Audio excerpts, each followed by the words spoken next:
Good morning, good morning, good morning. Happy Monday, ladies and gentlemen.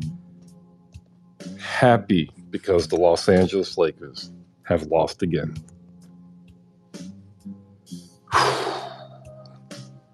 Tough times in Lakerland.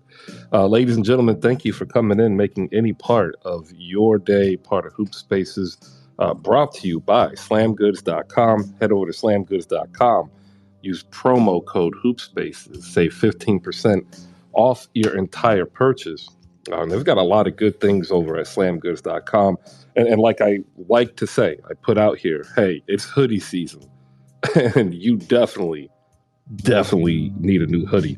And the one that I actually like tends to be the thick hoodies. And they have one called Slam Against the World. You can go over there and pick it up and save 15%. Using promo code HoopSpaces. They also have a couple ones that are on sale too. The Slam to the World hoodie is actually on sale. It's like $10 off. They also have the Airlines hoodie. That's like the lighter one, and that's on sale for $50. So head on over there, pick one up. Promo code HoopSpaces. Save 15%. Powered on YouTube by Audio Labs. They are a great outfit to work for us creators. So if you ever do miss out on an episode, head over to our YouTube channel. Hit subscribe, powered by audiolabs.io. All right. As you can hear in the background, ladies and gentlemen, it is a day of days in Los Angeles. And I know that makes a lot of people happy.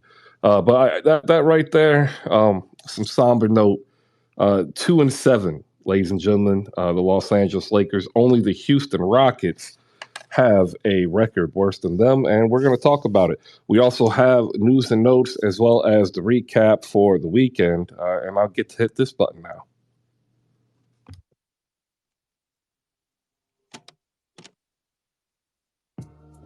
Yo, come on, y'all. All right. Isn't that better? Good morning, everybody. Good morning. Check us out down below. If you mean to join, just raise your hand. If you can't come up on stage, there's a chat box. We ask that you go ahead and like and retweet the show card and the newsletter. New format a little bit, and holding off on the name change just yet. Couldn't figure one out, but I really do want some feedback. So if you could do me a favor, check it out. Subscribe to it by adding your emails, completely free. You will get your game recaps, links to news and notes, player interviews, and some other stuff. And as we continue to build here, we'll be adding in our own features of the Hoop Spaces community. Shout out to you down below. We've got Jose in the building. We have TJ in the building, CT Pittman, Jackie, McKenzie. What is up? If you want to come on up, don't be shy. We had Heat Fam 305, but Heat bounced out for a second. Lots of basketball to get to. Be back in 30. Good morning.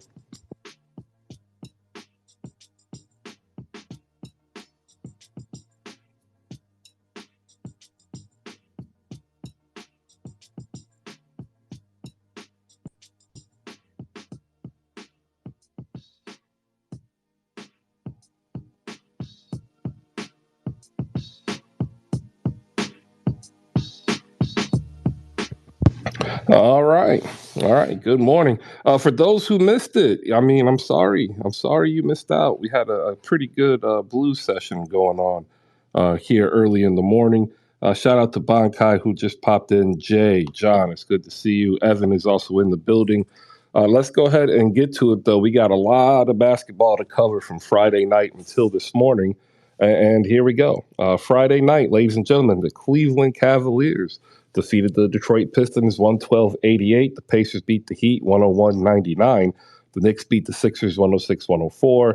The Nets crushed the Wizards 128-86. Kevin Durant putting Daniel Gafford on skates. The Celtics beat the Bulls 123-119. The Grizzlies won by 31 against the Hornets 130-99. The Clippers beat the Spurs 113-106. The Mavs beat the Raptors 111-110 behind another phenomenal performance by Luka Doncic. The Pelicans beat the Warriors, hitting the Warriors to 3-7, 114-105. The Bucks remain undefeated, 115-102. The Trailblazers beat the Suns in the first game of a back-to-back, 108-106. And the Jazz beat the Lakers 130-116. And that was your Friday night games. Notable performances: Kevin Durant, 28, 9, and 11. He had this sick hesitation cross that put Daniel Gafford on the floor. Tyler Hero, 29 points in the loss to the Pacers. DeMar DeRozan had 46. And James Bouknight finally getting some run due to the injuries, led the Hornets in their loss with 14. Saturday found a couple of interesting games. The Kings and Magic was a phenomenal overtime performance with De'Aaron Fox hitting a game winner about half court. The Nets beat the Hornets 98-94. The Pelicans, they lose in overtime to the Hawks. And the Hawks, ladies and gentlemen, if Clint Capella is healthy, they are suddenly going to be a very dangerous team.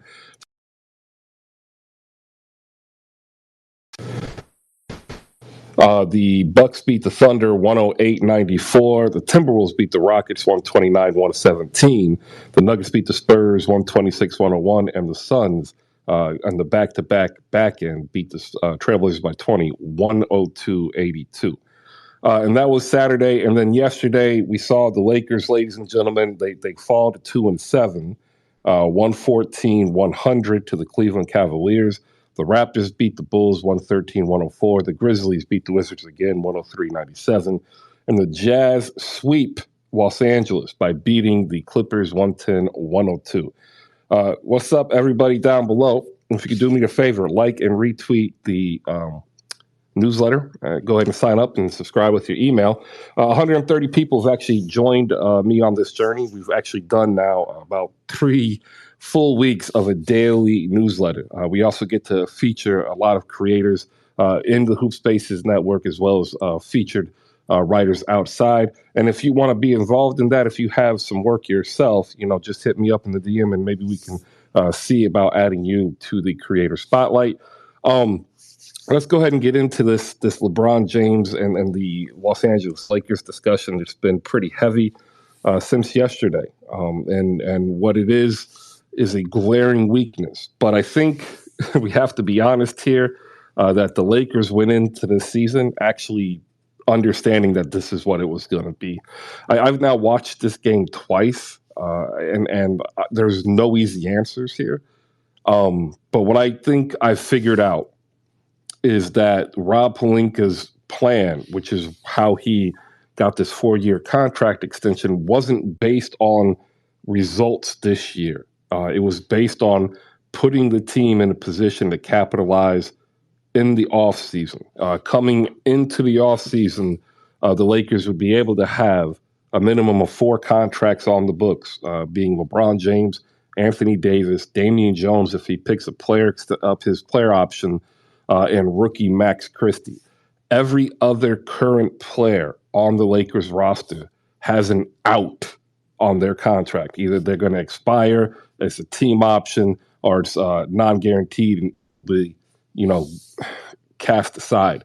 And if that were to be the case, then the Lakers would go into the offseason with about $85 million of salary on the books and then the ability to just go crazy either in the trade market or in the free agent market. But my biggest fear is that Rob Pelinka will double down on the strategy that has proven ineffective and get a couple of vets that are in line with LeBron and AD's time frame, and then even possibly use Damian Jones as a trade chip with one of these picks that is going to be bad to even get in a third or a fourth player. And I think that is the plan for the Lakers. And I think that is how Rob Pelinka convinced Jeannie Buss to grant him a 4-year contract extension. And like I'm bewildered because once again we see that the Lakers just don't have any shooting. Austin Reeves has not taken the next step. Kendrick Nunn was the Tony Snell Award winner last night. Lonnie Walker the fourth cannot be consistent shooting. Their best 3-point shooter was literally driving DoorDash deliveries before training camp and earned his way onto the roster, Matt Ryan. But like Matt Ryan can't really do anything else, and like his inability to effectively play defense or be a positive in rebounding kind of makes him a overall net liability. So they can't play him but in spurts, and then you have this mercurial star in Russell Westbrook who finally moves to the bench and then produces in line with what we understand. And it all comes down to Rob Pelinka and his decision making. So, like, I just want to know your opinion on Rob Pelinka. And so, in order to do that, I had to be honest, and I put together this GM Survivor poll of the 3 GMs who had the highest expectations, ladies and gentlemen. That is what we're going on. We have Rob Pelinka, Daryl Morey, and Sean Marks, and we are going to play the NBA GM Survivor poll. We want to find out who is voted out today. And right now, Daryl Morey is in the lead with 41%. The poll is up there. So if you could, go ahead and vote and retweet so we can get everybody's opinion on here. That is in a nutshell my case of the Los Angeles Lakers. I would like to hear your thoughts. If you can't come up, go ahead and chat box down below and give me what you have. I see TJ's here saying good morning and EK saying good morning. Appreciate it, guys. Good morning to you. Also, in the category of absurdity for the Lakers, only the Houston Rockets are worse in terms of record, but their offense is not good. They have the third worst offense in total points scored. And if you take yourself out of the advanced metrics, because certain advanced metrics show the LeBron and AD lineup having a positive effect, and you saw it yesterday as they go into halftime with the lead and they come out in the second half unable to really carry that momentum. It's just a real tricky situation when we have to admit that it's a wash. Like, is there any possible path for the Lakers in your mind to gain any type of consistency to score more points to win more games? Because their defense seems to be average, and they can improve as players get healthy. But I'm not seeing the offense being able to improve unless they have a dramatic shift in their shooting. All right, up on the stage, we have Napoleon, we have EK and Micah. Down below, I want to give a shout out to Grindhouse Grizz, who's also in the building. I see Stephen Cameron is in the building, and Logan the Foot is here as well, as is Joel, the Dutch Nets fan. And don't worry, we'll be talking some Nets because there's an interesting question.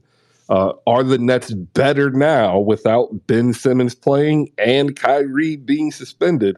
We'll get to that in the second hour. First up, though, we'll say good morning. We'll head over to Micah first. Micah, good morning. How are you doing?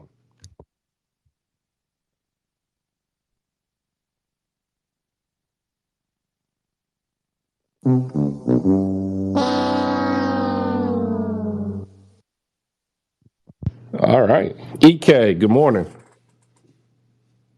Good morning, Chris. Can you hear me? Yeah, I can hear you. Can you hear me? Wonderful. Yeah. Yes, sir. All right. Yes, sir. Oh, now I Micah. hope everybody. Look, now Micah raises his hand. Like, Mike is a public servant because he works in construction, so we have to give him a little bit of leeway. yeah, we should. Construction is extremely difficult, especially in the turn of the season. Like, they are already behind schedule where I live with these I-65 improvements. So, without them, like guys, we would literally be stuck in traffic for even more time. Yep, Well, quite honest. let's go to Micah real quick, and then we'll come Yep. back to you. Micah, are you there yet? I'm here. I was having issues trying to click on Twitter's been giving me some issues here lately, but it'll get better, I guess. Yeah, man. Good morning. Day is good. It's always a good day to talk hoops. And real quick, man, as far as the Lakers go, I just have a feeling that it's going around the league that several GMs are not at the point to admit that these dudes are getting older and they're not the same player. Now they might put up good stats and it looks pretty, but you just see overall impact on the game is just declined with several of the former stars, and we're in a transition period. So that's pretty much my take on it. All right, appreciate it. EK, what you got? Yeah, man. So kind of piggybacking off what Micah was saying, this weekend was a first of all, this weekend was awesome for me. Celebrating my wife's birthday. It was amazing. We had a party at the house. It was awesome. Um, Congratulations. yeah, thank you, man. Appreciate it. But also just watching basketball. And the one thing that really stood out to me was not only the Lakers' ineptitude to be able to score, particularly off the bench, but LeBron's inability to now control games. From his first game when he was a rookie, Sacramento, we all remember it, 2003. He was able to control the game however which way he wanted to. And this is the first time I've seen consistently where he doesn't have the ability to control the game anymore. And that shows in his lack of lift. That shows in his horrible shooting. I don't think he's ever shot this bad before, like from two or from three. And also just from his inability to make good decisions. A lot of people want to talk about Russell Westbrook turning the ball over. LeBron James is turning the ball over at an extremely high clip, but the difference is he's not making the proper reads enough in a game to where guys like Alani Walker or other ancillary pieces can score consistently. So that's something that probably needs to be talked about. We could chalk it up to year 20, but the fact is, like I said before, I think he's playing for Kareem's record, and that's it. And then as far as the rest of the NBA, I got a chance to see the Nets. Um, they were in DC on Friday, so I was supposed to go to the game, but unfortunately, I wasn't able to go. And KD looks like I put a poll up on my page. KD looks like the way LeBron James looked in at the beginning of the 2017-2018 season. Just his deliberate nature on the offense, especially since Kyrie has left. These past two games, his body language has been completely different. The entire team's body language has been completely different. And then you're hearing reports saying that everybody in the locker room of the Nets, they're so happy now. Everything's so upbeat, it's so positive. They're actually happy with what Jacques Vaughn is doing. So they may hold off on the Ime Udoka stuff. But KD has been absolutely amazing. And I think he's going to have a very similar year uh, to to the year that Braun had in 2018 when he led those Cavs to the NBA Finals and they eventually lost. Is when he had like the 8 40-point games in the playoffs and played all 82. So those are my two takes from the weekend. But good morning, everyone. Yeah, I'm actually a big believer as well in the Brooklyn Nets around Kevin Durant. More so because there's an avenue for a roster upgrades. But we'll get into the Brooklyn Nets into the second hour. Up next, we'll say what's up to Napoleon. Napoleon, good morning. Your thoughts on the Lakers' woes for the first 9 games of the season? Greetings and salutations, everyone. Um, I've been saying this for the last couple of years, starting with the Lakers front office. The way they haven't done anything conducive to what they had. They had two big names carry them. Then now they're and every problem that they've had is been thrown on Russ. But in you see in these last 4 games, not only is Russ coming off people want to say, oh, well, Russ is coming off the bench. No, where you've seen an uptick in the Lakers offensively is taking the ball out of LeBron's hands, making him play more of a traditional style, being with his size and his inability to get off the floor, and he has to play below the rim now. Russ is finding people in their spots, and you've seen the uptick that he's had for them, allowing everybody to run. I think that they got rid of a lot of their young pieces, and they don't know what to do. So now they're trying to, put, for lack of a better term, put a band-aid on a bullet wound and hope it stops the bleeding. Well, So I just want to push back on the playing below the rim. He had over the course of the season, he's had several highlights where he's well above the rim. I don't think it's an above the rim, below the rim aspect to LeBron James. I think it's that there's absolutely nothing around him to drive an offense. Like what he's averaging less assists now because he doesn't have shooters, and if he doesn't have shooters, he ends up going 13 for 23, 13 for 26, as opposed to going for like 14 for 18. Like that's why we're seeing the stagnation in the offense. And then like it's just there's no shooting. Kendrick Nunn 0 for 4, Lonnie Walker 0 for 3. Like the third best player on that team right now, Troy Brown Jr., which is why I said Troy Brown Jr. is going to save the Lakers season. Like you were that's how that's what like tell me I'm wrong. If no there's no, no where's the avenue to improvement? There is none. what Troy what I Brown. what I'm saying is, and some I don't know who before me kind of alluded to it. I'm not saying it's necessarily that he doesn't still dunk or things like that, but now it's like he's reserving certain things. But if they weren't playing through him the way that they were, See, I think I think you should go back and look at the defense that's being played because they're packing the paint. Like that's all they're doing. They're throwing three bodies at him in the paint, so it's making him harder for him to drive. That's why he's settling for these wonky long twos and threes. but that goes back to decision making, does it not? And if Well, they yeah, if I'll give they you that. That's the Pelinka issue. but if over these last like 3-4 games, when they've let Russ run the point, and I've said this with LeBron led teams, he takes their lead guard and pretty much turns them into a spot up shooter, and at times it makes the rest of the team stagnant because now they're turned into catch and shoot players. Well, There's no that's rhythm. the point. That's who he is. Let me get other voices in. We'll definitely get you back into polling. A lot of people are want to share their opinion here. Up next, we'll go to Brooklyn Netcast. Brooklyn Netcast, thoughts on the Lakers? Good morning, Chris. I'm really happy that Westbrook is to some extent back and playing much better basketball. He's put in a better situation off the bench, and really he's been absolutely outstanding for them the past few games and has helped propel them to not having the worst record in basketball anymore. So props to Westbrook. LeBron, I think he's finally hit the wall, like fully hit the wall. Still playing pretty good basketball, but you can definitely see like the same shots aren't falling. He's not doing the same things around the rim.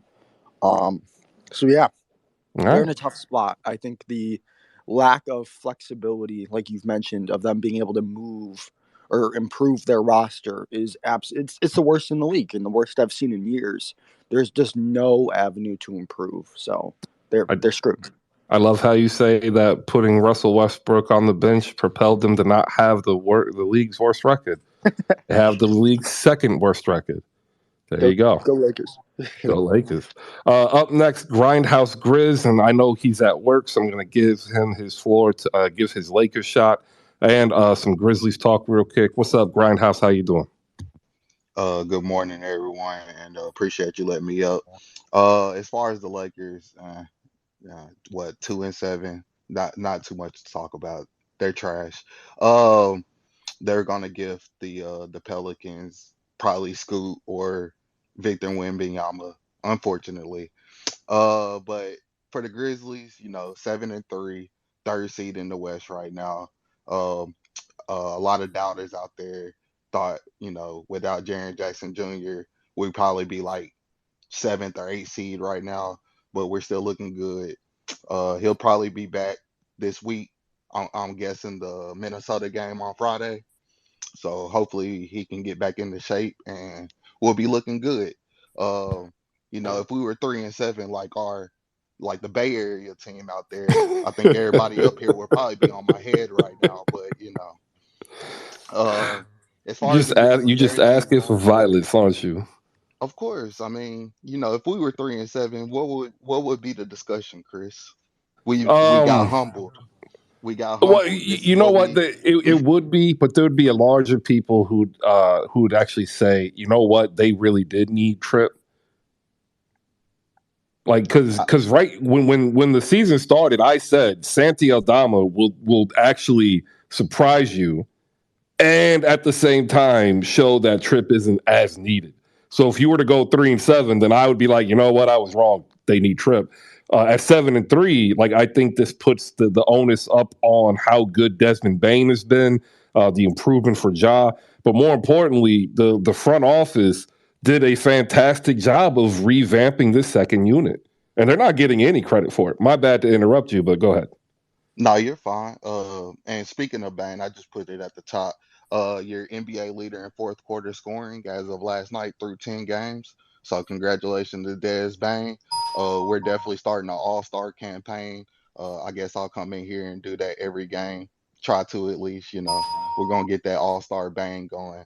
Um, I know a lot of people like to discuss Maxey and Halliburton in there. I mean, you can swing the pendulum any way you want to, but Desmond Bain is becoming our Chris Middleton.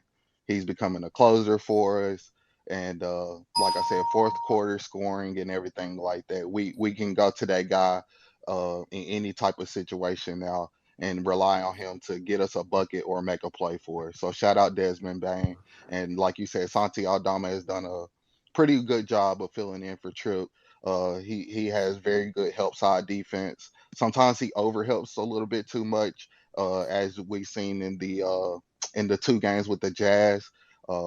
They killed us from three, especially Laurie marketing, and it had a large part to do with Santi over helping. But besides that, he's been very solid for us and a lot better rebounder than Jaren. Like he's a lot better rebounder than Jaren is. But yeah, once Jaren gets back, we'll have a better bench unit. Zaire Williams as well. He'll be back later this month. And yeah, everything will start piecing together. So hopefully we can just keep this up. Defense is starting to trend up. We were bottom two at the start of the season, but we're around like 22 defensive rating now. So we're trending. So All right. appreciate you once again and go Grizz. All right, hey, I'm here for the propaganda and the all Bane campaign that you're gonna put out there. Just make sure tag me so I can follow along too, because I think he makes it this year. Like, there's gonna be a hole at shooting guard at the two. We'll go quickly to Malika Walker and Damo get their good morning, and then we have Edwin Garcia, ladies and gentlemen, who just put out a great piece, riding through the pain over at Lakers SB Nation, and we'll get to him and we'll break down this game and a little bit more in depth Laker talk, and then we'll move on to the Brooklyn Nets and the rest of the NBA. Malika, good morning. How are you? Good morning. How are you, Chris? I watched the last few Laker games, and it's just surprising that Rob Pelinka got an extension, considering he put together this roster.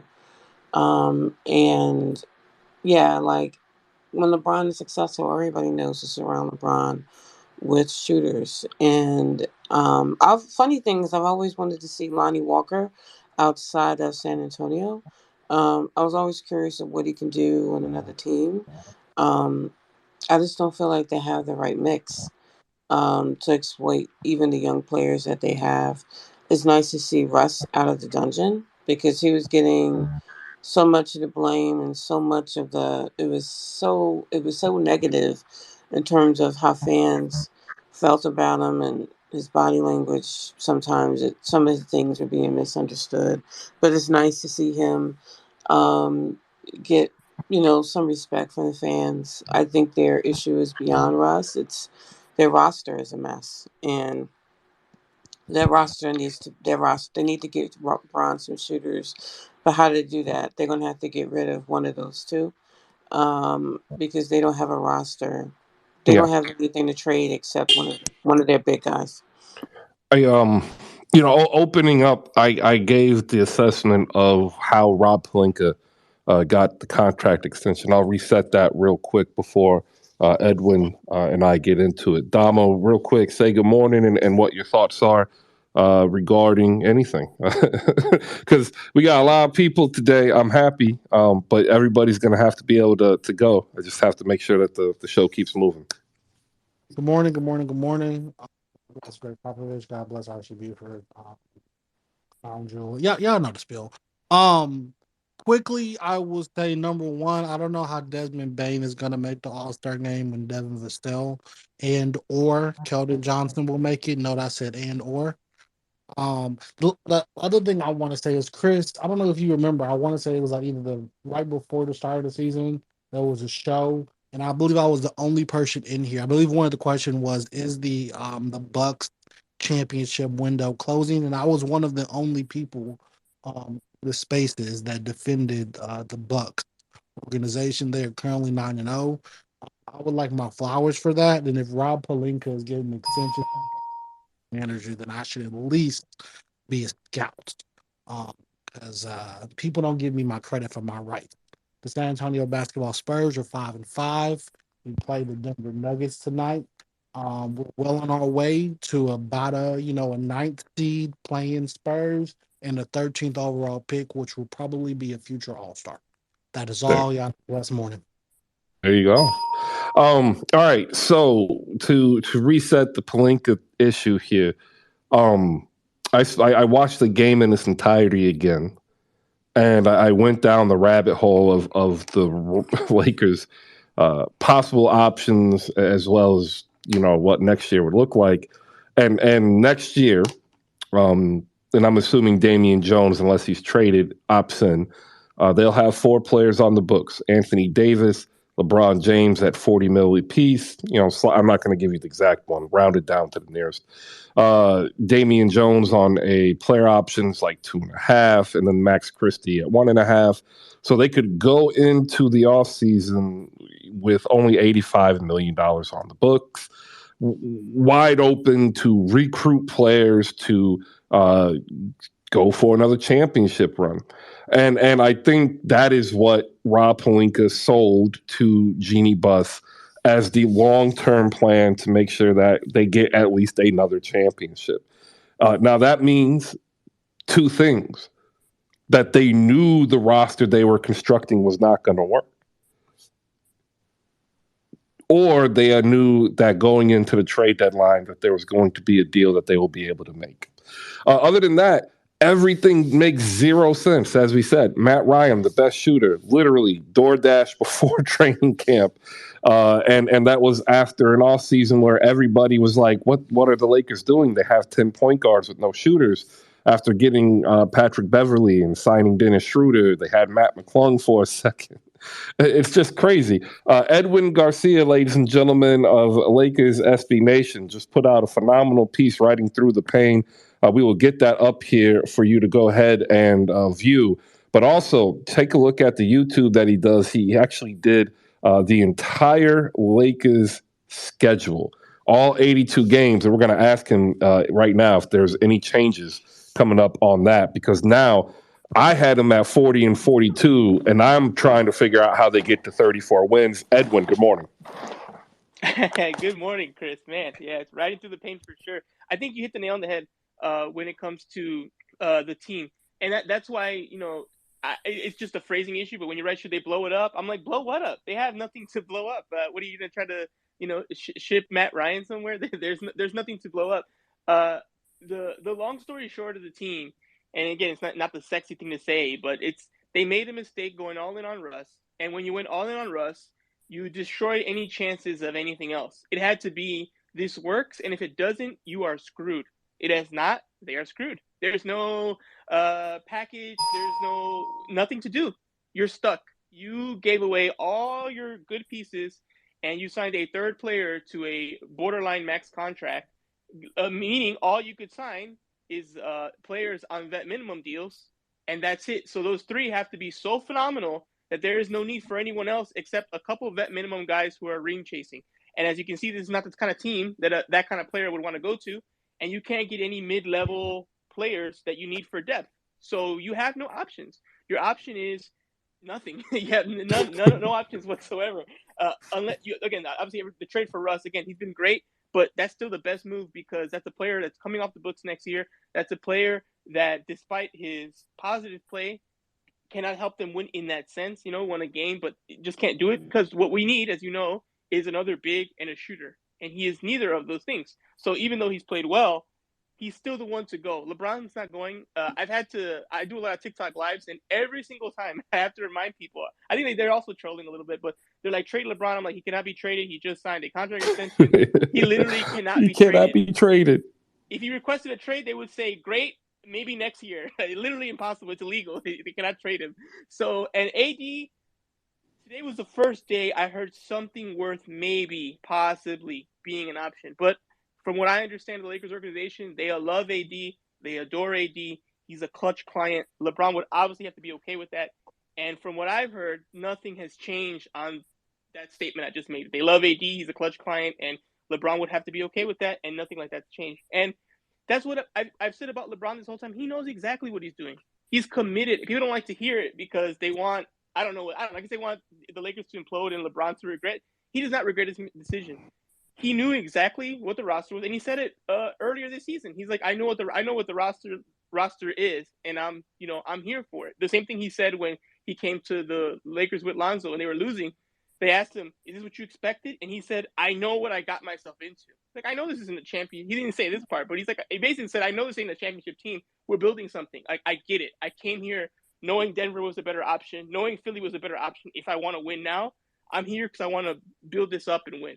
And he signed the contract extension for similar reasons. He thinks, just like you said, if they don't make a dumb trade here, if they just stick it out, and I know Laker Nations want to hear this, but if they just lose the year, next year they'll have every option in the world if they don't make a bad move because they're going to have so much cap space that you still got an okay LeBron or a good LeBron, and you still got AD playing the way he's been playing. It's easy to sell. Hey, do you want $20 million, $30 million, $18 million, $10 million? We can do that. Right now, that's just not an option because of the roster constraints, because of the contracts they have. All right. I want to get into the game actually yesterday. 114-100, the Cavs over the Lakers. And I want to do this. I want to give Darvin Ham some credit here that a lot of people probably just kind of skip past because the Lakers are 2-7. He entered a no-win situation. How no-win is it? Just ask Frank Vogel. The man won a championship and he got fired. He's done some good things. He really has. One of the good things he's done is, finish the reclamation project on a player that I was high of coming out of Oregon, in Troy Brown Jr.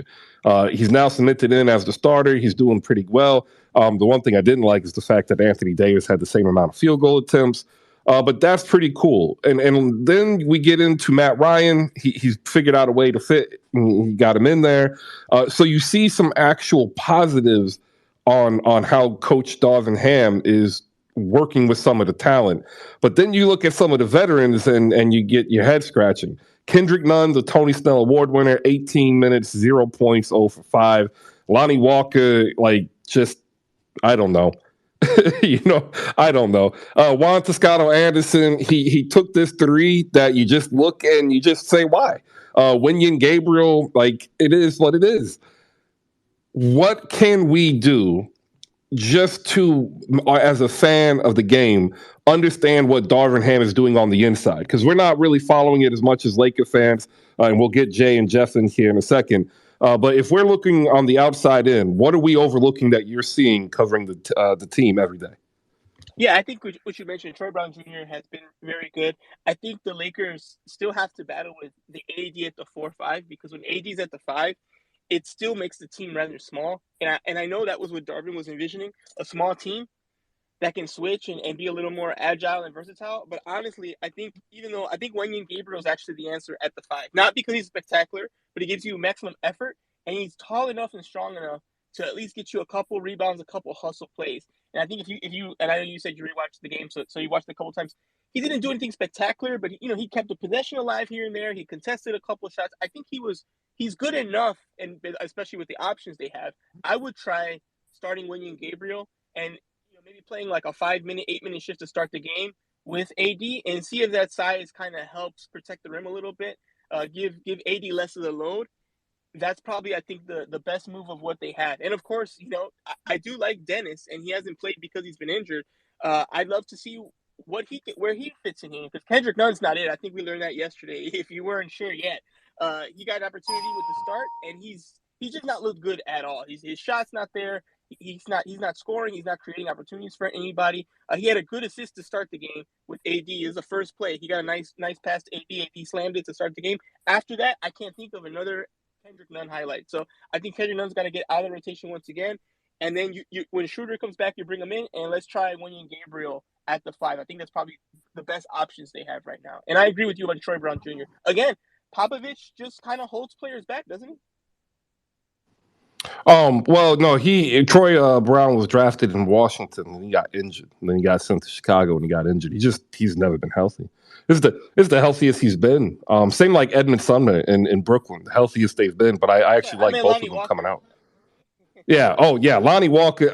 God, I remember watching Lonnie Walker at the University of Miami, and I was sitting here like, this dude is literally boom or bust, man. It's like Malik Monk all over again. It's literally what I said. Let me get Jeff Quinn and Jay the Wakandan in here. We got Damo up here who's going to respond to the San Antonio Greg Popovich barb. Jeff, what's up, man? How you doing? Your thoughts here on Rob Pelinka's master plan on quadrupling down on veterans on the end of the offseason? Or do you think there's an avenue to actually, maybe luck up and get Eric Gordon? No, man. If that was his master plan, my God, I don't think he could survive in LA, bro. Like, they might come like with pitchforks and burn his house down. But no, like I've been saying that like this front office is kind of paralyzed with indecision, and the lack of installing someone with basketball vision has cost this franchise for the last couple of years. Because the 2021 roster, like that was a good move. Like getting Schroeder, okay, that was fine. Getting Gasol, probably overpaid too much, okay. But that summer, it seemed like we were all discussing with the $20 million in cap space that the team had, what point guard we were going to get. I think the discussion was between DeRozan, Lonzo, and Dinwiddie. Russ wasn't even like a thought.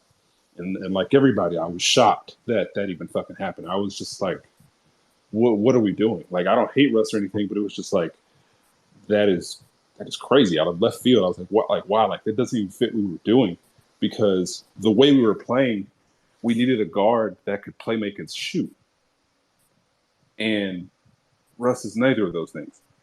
And so I think the idea that they talked themselves into the idea of, well, LeBron is getting older, we're getting more injuries, we need someone to carry the offense. And even when that happened last year, like they were still a 500 team.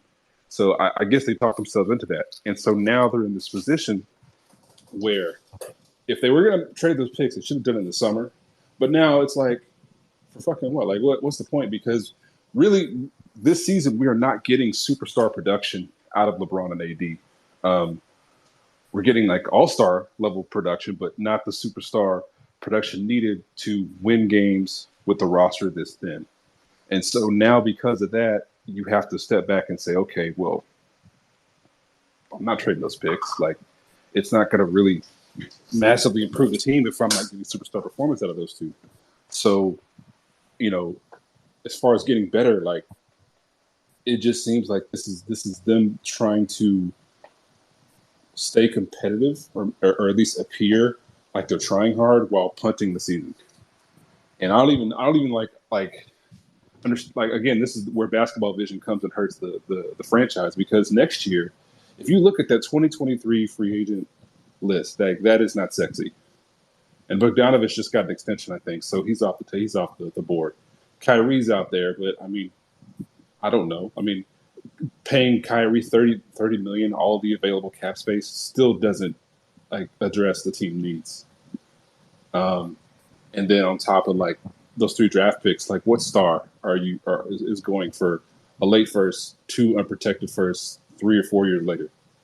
Like that's a tough sell too. So I don't know. It just seems like this this vision is just lacking in. We're all seeing it play out. I mean, credit to Darvin Ham. You know, he's done wonders with Russ. But this franchise needs to pick a direction and go in it, and that's kind of what's annoying me right now with this team. All right, appreciate it, man.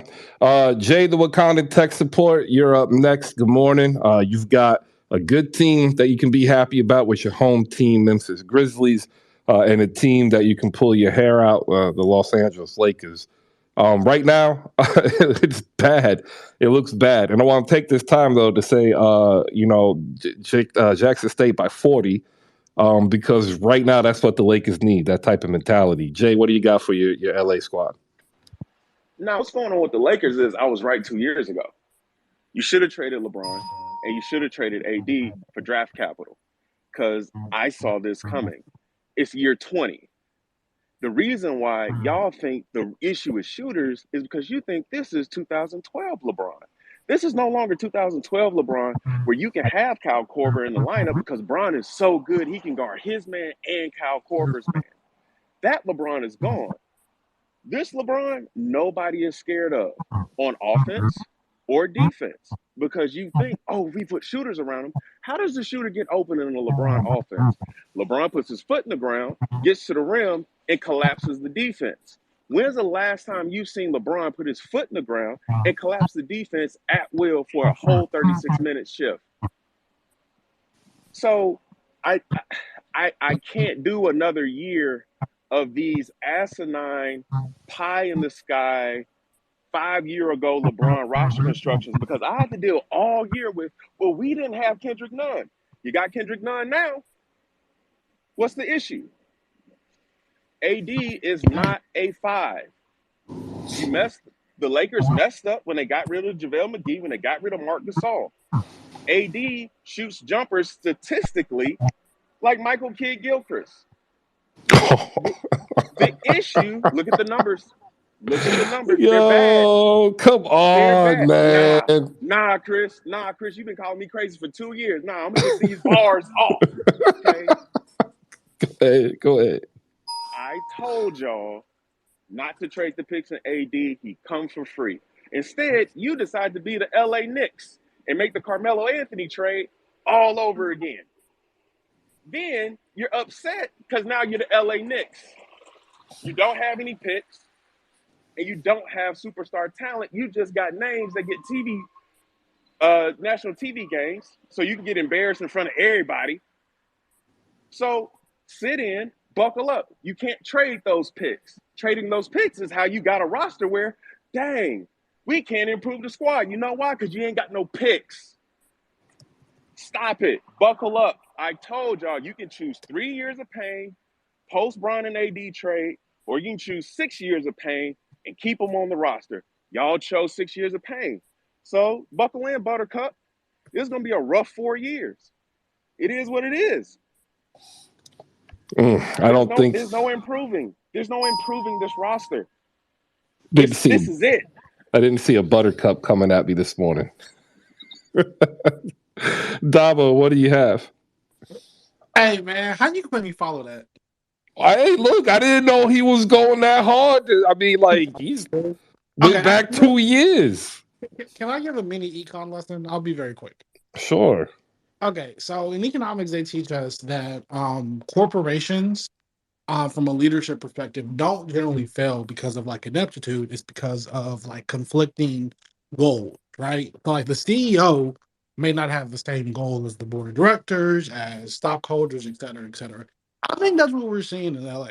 Like, and I think it's actually like an interesting like perspective on LeBron's entire career. Like LeBron James comes into places, he makes teams, max out their assets to get him whatever pieces he needs. And in return, you can get a championship, maybe 2, right? And I think that in a couple of places ago, I said to Lakers fans, like, yo, was that 2020 title worth it? Because, yeah, you're going to now be in a space where I understand that your goal is to think that you can win a title every year, which is just unrealistic, like from a realistic perspective. But Laker fans are like more spoiled than even Spurs fans are, which is kind of crazy to think. Like, but you chose LeBron James. You chose that 2020 title. And now because of that, you are in a situation where I don't even think you need to rebuild. You just need to be okay with not winning a title this year. Like they're still a relatively respectful basketball team. They'll probably win on the low end 35, on the high end 45 games. They'll get a draft pick. Maybe you can actually try to draft and develop talent. But I see this all the time from Lakers fans. Like everything has to be about a free agency class. Everything has to be about trading this random piece for these two random shooters to get this random piece. Like just build your team the regular way. Like allow your organization to build a team up because Kobe Bryant is not there anymore. And you know, like how you got Kobe because you drafted or you traded for him, but you drafted him. Like you have to allow your team to be built a regular way and have real expectations and all be on the same page. But right now, Lakers fans want something different. The Buzz family wants something different. LeBron wants something different, and probably Rob Pelinka wants something different. So no one's on the same page, and that's why Lakers look like the way they are. Oh, and not only that, welcome Bron fans to the You gonna double Laker back on them tax. today? You gonna Oh, I'm sorry. I thought you were let, done. I'm let them sorry. breathe, man. You being mean to them boys. Like let No, hell no, no, dog. dog. Like, Because stupidity. No, stupidity deserves what stupidity gets. Because here's the other thing. Welcome, Bron fans, to the Laker tax. I've been a Laker fan since '88. I knew that the league doesn't want the Lakers to be good. So yeah, Bogdanovich owes for the cost for the Lakers is 2 first-round picks. For the Pistons, it's Kelly Olynyk and a used pack of bubble gum. Like, welcome to the Laker tax. So that's why you can't just trade your way. There are no Larry Nance and Jeremy Clarkson for a used oil change coupon trades out there. You They know, don't do that for the the Lakers. the sad part is Larry Nance Jr. and Jordan Clarkson make this Lakers team like a 9 seed. Yeah, and guess who they were drafted by? The Lakers. I Guess who? know. Guess who? Zubac, the starting five, the big that the Lakers mysteriously need. Guess who he was drafted by? The Lakers. But Magic Johnson decided, but reasons unknown to anybody except for Magic Johnson, decided to trade Zubac for a fish sandwich that a homeless man has been sleeping on for 3 months. I don't Oh, understand. See, No, and no, no. that's why I say like he has to be careful because all those trades were costed a draft pick that left in the following season. So it's why when they're saying like, "Oh, trade none," I'm like, bro, none. We'd have his bird rights. So if we re-sign him to a bigger contract, he's a bigger trade chip. Because right now, I'm like, damn, like we can't let another player with bird rights but walk out the door. the issue is if Like, you sign You Kendrick can't Nunn to a reward bigger none. contract, you're gonna no, look bad. because no, that's what I'm saying, bro. Because like, look, we traded for Schroeder, gave up a pick, Schroeder left, right? Like that the same thing happened. What's another freaking player I'm forgetting? But like, we need a part of getting better. Part of building your team is having players with bird rights on your team and being able to trade that contract if you need to. And that's why I'm saying none would just be like that. I mean, kind of like THT was end up being used in the first place, but like you need tradable salary. Like It's gonna be hilarious when you end up with Kevin Love next year. I mean, That's not I'm happening. kind of just like fuck. Like, Listen, Chris, stop giving these people hope. There's no hope. Kevin Love's not coming. He's gonna ball with his buddy Ricky Rubio in Cleveland. That's done. This is it. Man, This you know is what? it. I'm gonna go I ahead. mean, I'm gonna go. I'm all for a rebuild package in the offseason. If that's what they choose to do, that would be the smart thing. You know, trade AD, Brian, get yourself like 4 or 5 draft picks, keep your firsts, and that's a jump started rebuild package. Let's get JC on in here. He's got a nasty agenda he wants to push. We have Barkai with the trade offer for the Knicks, and we have Micah up here wanting to add on to what is now the 2-7 Los Angeles Lakers woes here as they continue to take the hits up on NBA Twitter. I don't even need to tell you the jokes. All you have to do is search Lakers, and they're there. JC, what's up, man? Good morning. Good morning. Shout out to the host, the speakers, and the listeners. You guys know it's Monday. I always push nasty agendas on Monday, but I'm gonna also tell you I told you so. I kind of have been saying this for a couple weeks now, and I want this to happen for you Lakers fans. You guys want to get rid of Russ. You guys don't like Russ. 1 minute, Russ is trash. Yesterday in the first quarter, y'all was swearing Russ was greatness. Look, just do this. Give Russ to the Wizards. and take over Kristaps Porzingis and Will Barton's contracts. Just do that. Do that. Get rid of Russ. You see what Kristaps has been doing for everybody that has League Pass, for you guys that actually watch all the basketball games. Kristaps has been looking really, really good when he's healthy. He's been staying healthy. He's been getting out the way. He's been beating up guys in the paint. He's been shooting, a considerable clip, from outside of, 14 feet, 16 feet. Let Kristaps Porzingis run with Anthony Davis so that Kristaps is the guy setting the screens, and Anthony Davis doesn't have to, because you guys know Anthony Davis doesn't want to set screens. Anthony Davis doesn't want to be the guy to have the ball in his hands at all times. I thought that this year Anthony Davis was going to be taking 23 shot attempts, 24 shot attempts, 22 shot attempts per game. For the past couple of games, he's been averaging 11.6 shot attempts, and LeBron has been averaging 19.4.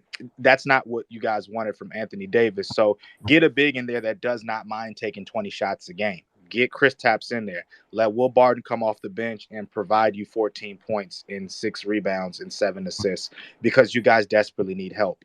I think it was funny watching the game last night and, watching people championing behind Lonnie Walker, who shot a dismal 3 for 7. He didn't make a single three-point shot last night. I said earlier this year that the Los Angeles Lakers would win 38 games this season. If the Los Angeles Lakers do not make a trade anytime soon, they will win 31 games this season. It's going to be bad. My Pelicans are great. They're always going to be great. We're not going to discuss them too much. But Donovan Mitchell and Darius Garland are just going to continue to light up scoreboards left and right without playing any type of defense. If you guys want to believe in the Cavs going, deep into the playoffs, you got to remember that Miami Heat still play in the East. The Boston Celtics still play in the East. The Toronto Raptors still play in the East. 3 teams that really play good defense while also lighting up the scoreboard themselves. So I don't believe in the Cleveland Cavaliers. If you want to believe in Cleveland, I see LA Brodus down there. That's my guy. Sorry, I don't believe in Cleveland. I just think that they're going to do exactly what the Bulls did last year, and that's look really, really great in the beginning of the year, then fizzle out by April, and then, if they make it to the playoffs, they'll get bounced. Thanks, guys. All right, appreciate it, JC. We'll go to Bonkai real quick. Bonkai, get your question in, your trade offer. Yes, good morning, everybody. I have a offer, maybe not a trade, maybe even for free. I know the Lakers need shooting. You guys can Maybe have for Evan free. Fournier, a guy that's looking for a new home, a new starting spot. He's a shooter. A bonus. He's French. He speaks French. So you can take him for free. You can have him. You can have French fries, Paris baguette. Take him. Just take him. It's not a Paris baguette, but okay. We see Whatever. you. We see you. Just take him for free. I don't want him anymore. All right, ladies and gentlemen, I get to hit this button, and this button means a read, because that's what I'm doing here. Man, it's been a great day. A lot of people chiming in about the Lakers. You can check it out in the chat box on the bottom right. Brought to you by Slam Goods, and if you actually check it out up top, I don't know why Micah has his mic off, because there's feedback there. The Slam Rec hoodie's up there. It's actually on sale right now, and you could use promo code HoopSpaces, get an additional 15% off. And that's actually the one that I was wearing this morning. It's the heavy knit hoodie. It's dope. I like it. All right, there's your read. Slamgoods.com. Head over there for all your apparel collectible needs. Hoop Spaces is the promo code. 15% is the savings, just like that super famous insurance company that has a lizard as a mascot. Check them out. Yeah, I like that one. I like that. Jay, the Wakanda Tech Support, go ahead, reply to Bonkai's Evan Fournier. I don't even know if that was an offer. It seems like a Craigslist listing. That was like a waiver wire wink thing. Like, Yeah, right. We're gonna cut them. We're gonna make some calls, make sure nobody claims them. Whatever. What? But And what's up with the he speaks French thing? Like, I didn't know there was a heavy population of French, I people don't in know. Los I just Angeles. listed it as a bonus just in case. Oh. I'm trying to make him seem positive any way I can. hey man, I ain't gonna lie. If you attached one of the worst first round pick you have in this year's draft to Evan Fournier. We can make a deal. I'll even take the Will Barton Kristaps Porzingis trade, even though that's a really to say that Kristaps can play the five when he's thinner and more injury prone than Anthony Davis is hilarious. But if they were to attach, let's say, a top 10 protected first round pick that turns into a lottery protected pick that turns into an unprotected pick, I'd do that deal too. Because right now, the Lakers need draft assets. I would love for the Lakers to trade AD to the Knicks for Julius Randle, Evan Fournier, and like Grimes and some picks, right? Like, I would love to do that trade because this whole thing of, well, if we do this, we do that, you're assuming you're building on the foundation of a good team. And I need Laker fans to let that go. This is not a bad luck having 45 win team that just needs to jail. That's not what this is. This is a 35 win team if everything goes really, really well. Okay? You are Paolo Banchero is a better player this year than LeBron James. Look at the numbers. Oh, Argue with a wall. Look at the numbers. Why Argue would with you a wall. say that? Because it's true.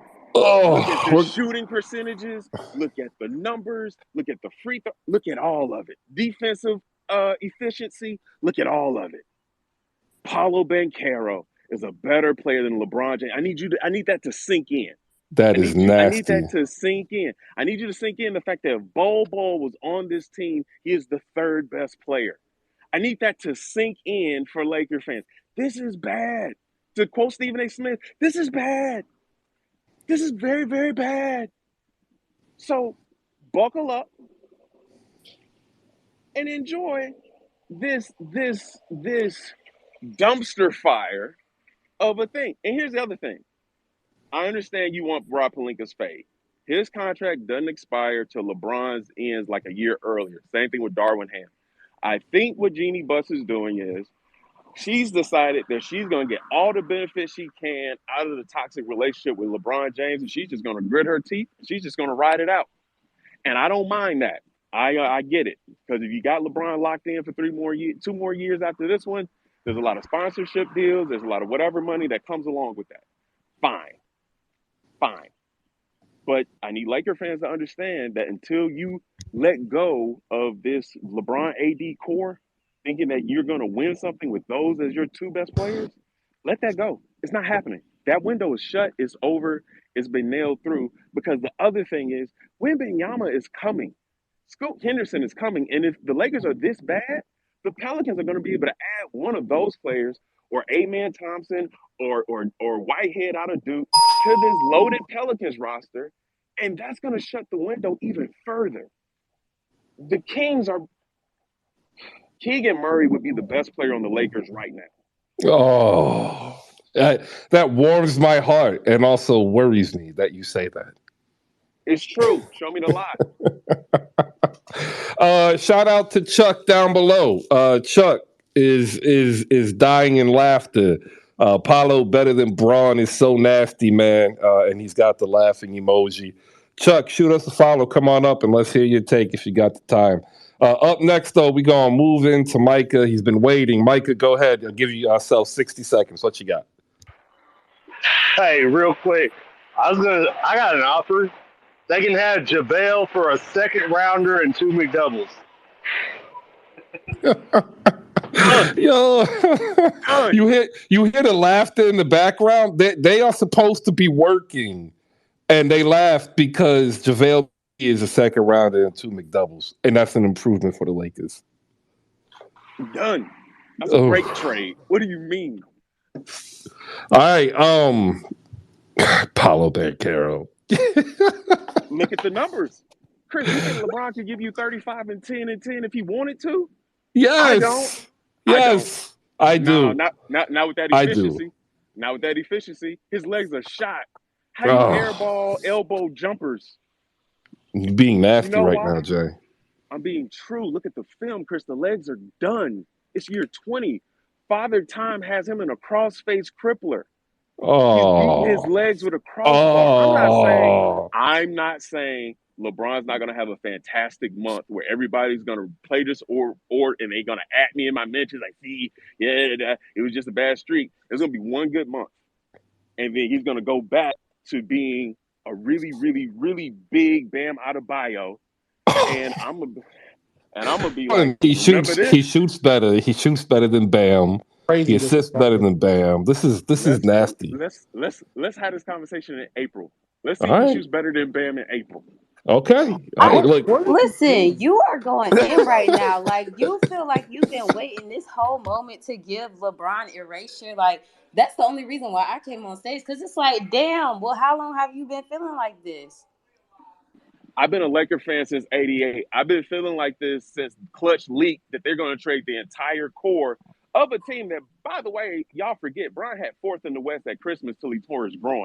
So they weren't a bad team. Okay. But but Clutch leaked that they were going to trade the whole young core, tank the morale of the whole team, and then they made the stupid AD trade. So I've been wanting Bron's fade Well, whose for like dumbass 3 fault is years. that though? Is that LeBron or Pelinka? LeBron not the GM. Magic Johnson was the GM who orchestrated that trade. And like, Listen, listen. I get Magic is Magic in LA. I still have love in my heart for Magic Johnson. But y'all give Pelinka smoke for a lot of stuff that Magic Johnson That did that whole Magic front Johnson office set in get the motion. smoke. The whole front office gets the smoke, but you giving it out to LeBron like he's sitting in the room talking with them. Like, calm He down. is. Why do you think No, they made the Kuzma man. KCP trade? Because Listen, after Good. that Good. Phoenix Good y'all give morning, series, players Jasmine. y'all give players too much credit. Talk about they're out here making trades and in the room and stuff. Listen, they could have a players, say so. They can have a say so. Even Kevin Durant said it the other day. Y'all think we have so much say so with the front office, but we don't. What they decide at the end of the day is what goes. And it's just like you're sitting here trying to go in on LeBron for some decisions that, okay, yeah, maybe he did want Westbrook there. But the way that the roster panned out and the way that they were trying to get shit. First of all, I just want to throw out, I'm not a Lakers fan, I'm a Celtics fan. But the way that the roster was constructed and things like that, that's not even necessarily LeBron's fault. The coaching and the front office staff did not do their due diligence with the roster, and it's reflected on the court year after year. Then y'all want to go drag in bum ass Pat Beverly and think he gonna add some defense, and you're adding fuel to the fire with Westbrook while still not giving him a role until now, just now in the season. It's just like the timing and everybody who's in the office making decisions is what's fucked up. It's not LeBron. I'm a MJ person at that, but we're not gonna sit here and disrespect LeBron. We're not doing that today. No, thank you. Good morning, Jasmine. How you doing? Good good morning. I'm morning. doing well. I got some good tonight. Like I actually like I opened up and I gave this really poignant, understanding of what Rob Palinka's goal is and how he got this contract extension. Like he sold Jeannie Buss on having an open roster spot only carrying $85 million into the offseason. And like that's where we are. Like you can't trade AD. Name me a player that fits better next to LeBron than Anthony Davis. Like I haven't Jabari seen Smith. one. Stop. Jabari He Smith can't is even better. hit open shots in Houston right Neither now. can AD. JC Evan on hop in Fournier. here.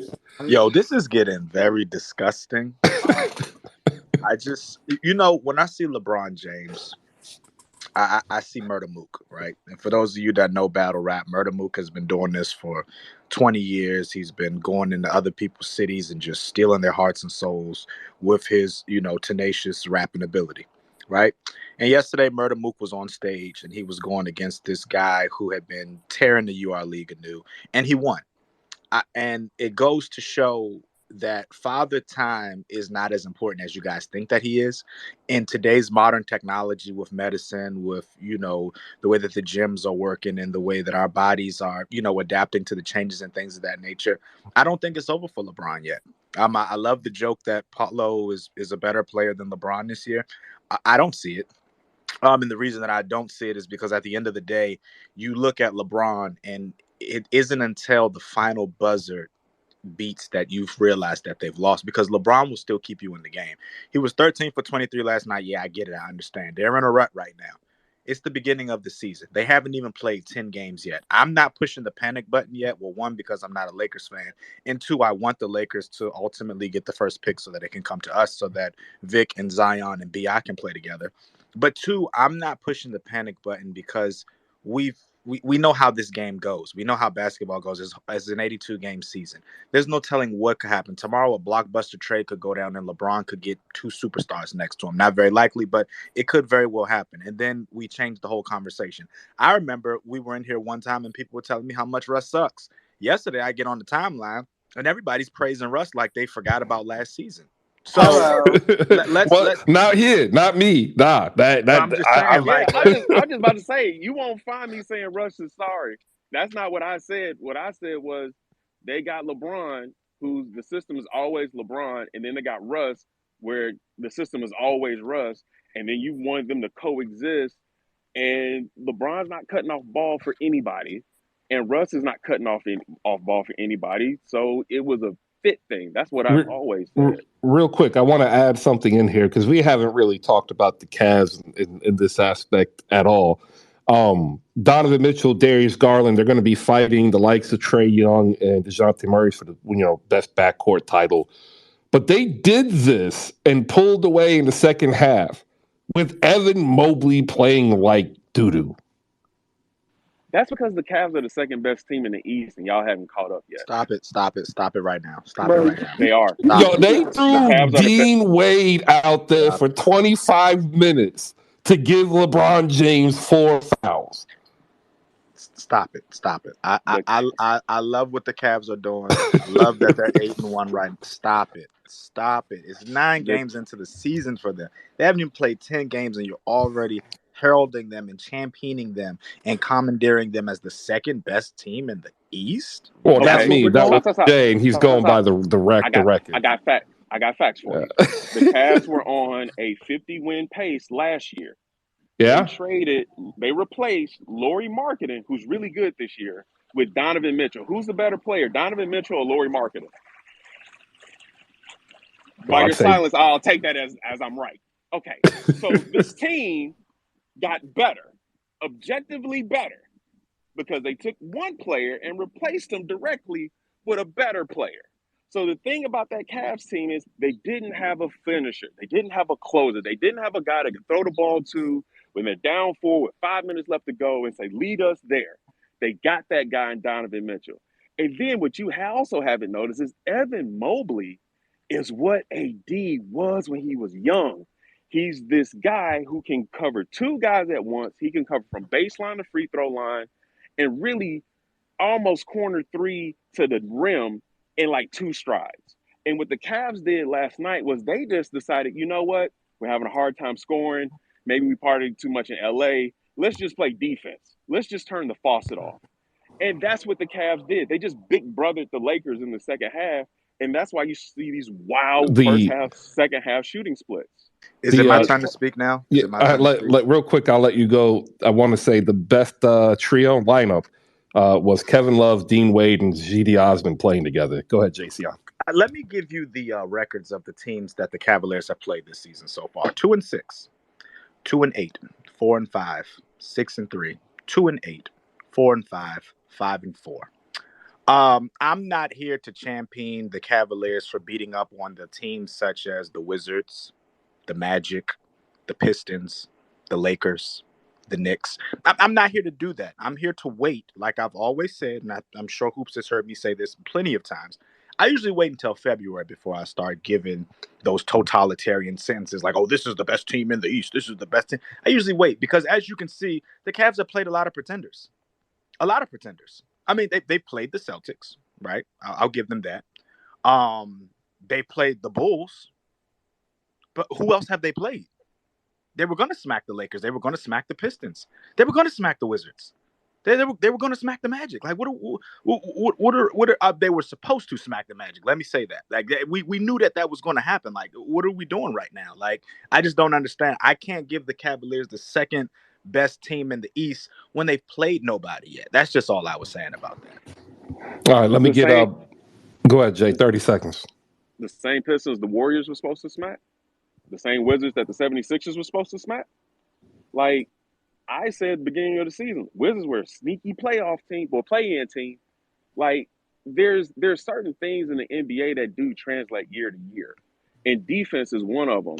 And by Evan Mobley starting this year, an inch taller than Jared Allen versus an inch shorter than Jared Allen last year, plus the stuff he's added to his game over the season, the Cavs are really good. Like Kevin, like the Mitchell Mobley pick and roll they haven't even scratched that surface of their offense yet.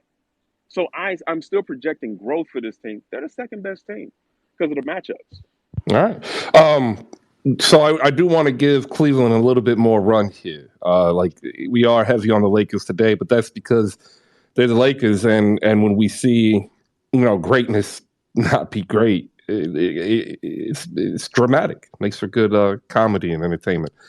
Darius Garland and Donovan Mitchell, they combined for 47 points and 9 assists. My question to the panel, before we get ready to move on to some Nets talk and some other basketball talk, who do you prefer as the better backcourt leading in the beginning of the season? Darius Garland, Donovan Mitchell from Cleveland, or Trae Young, DeJounte Murray from Atlanta?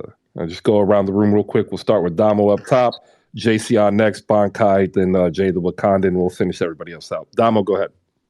I would like to add like a clarification or a qualification of this. This is purely off of hate.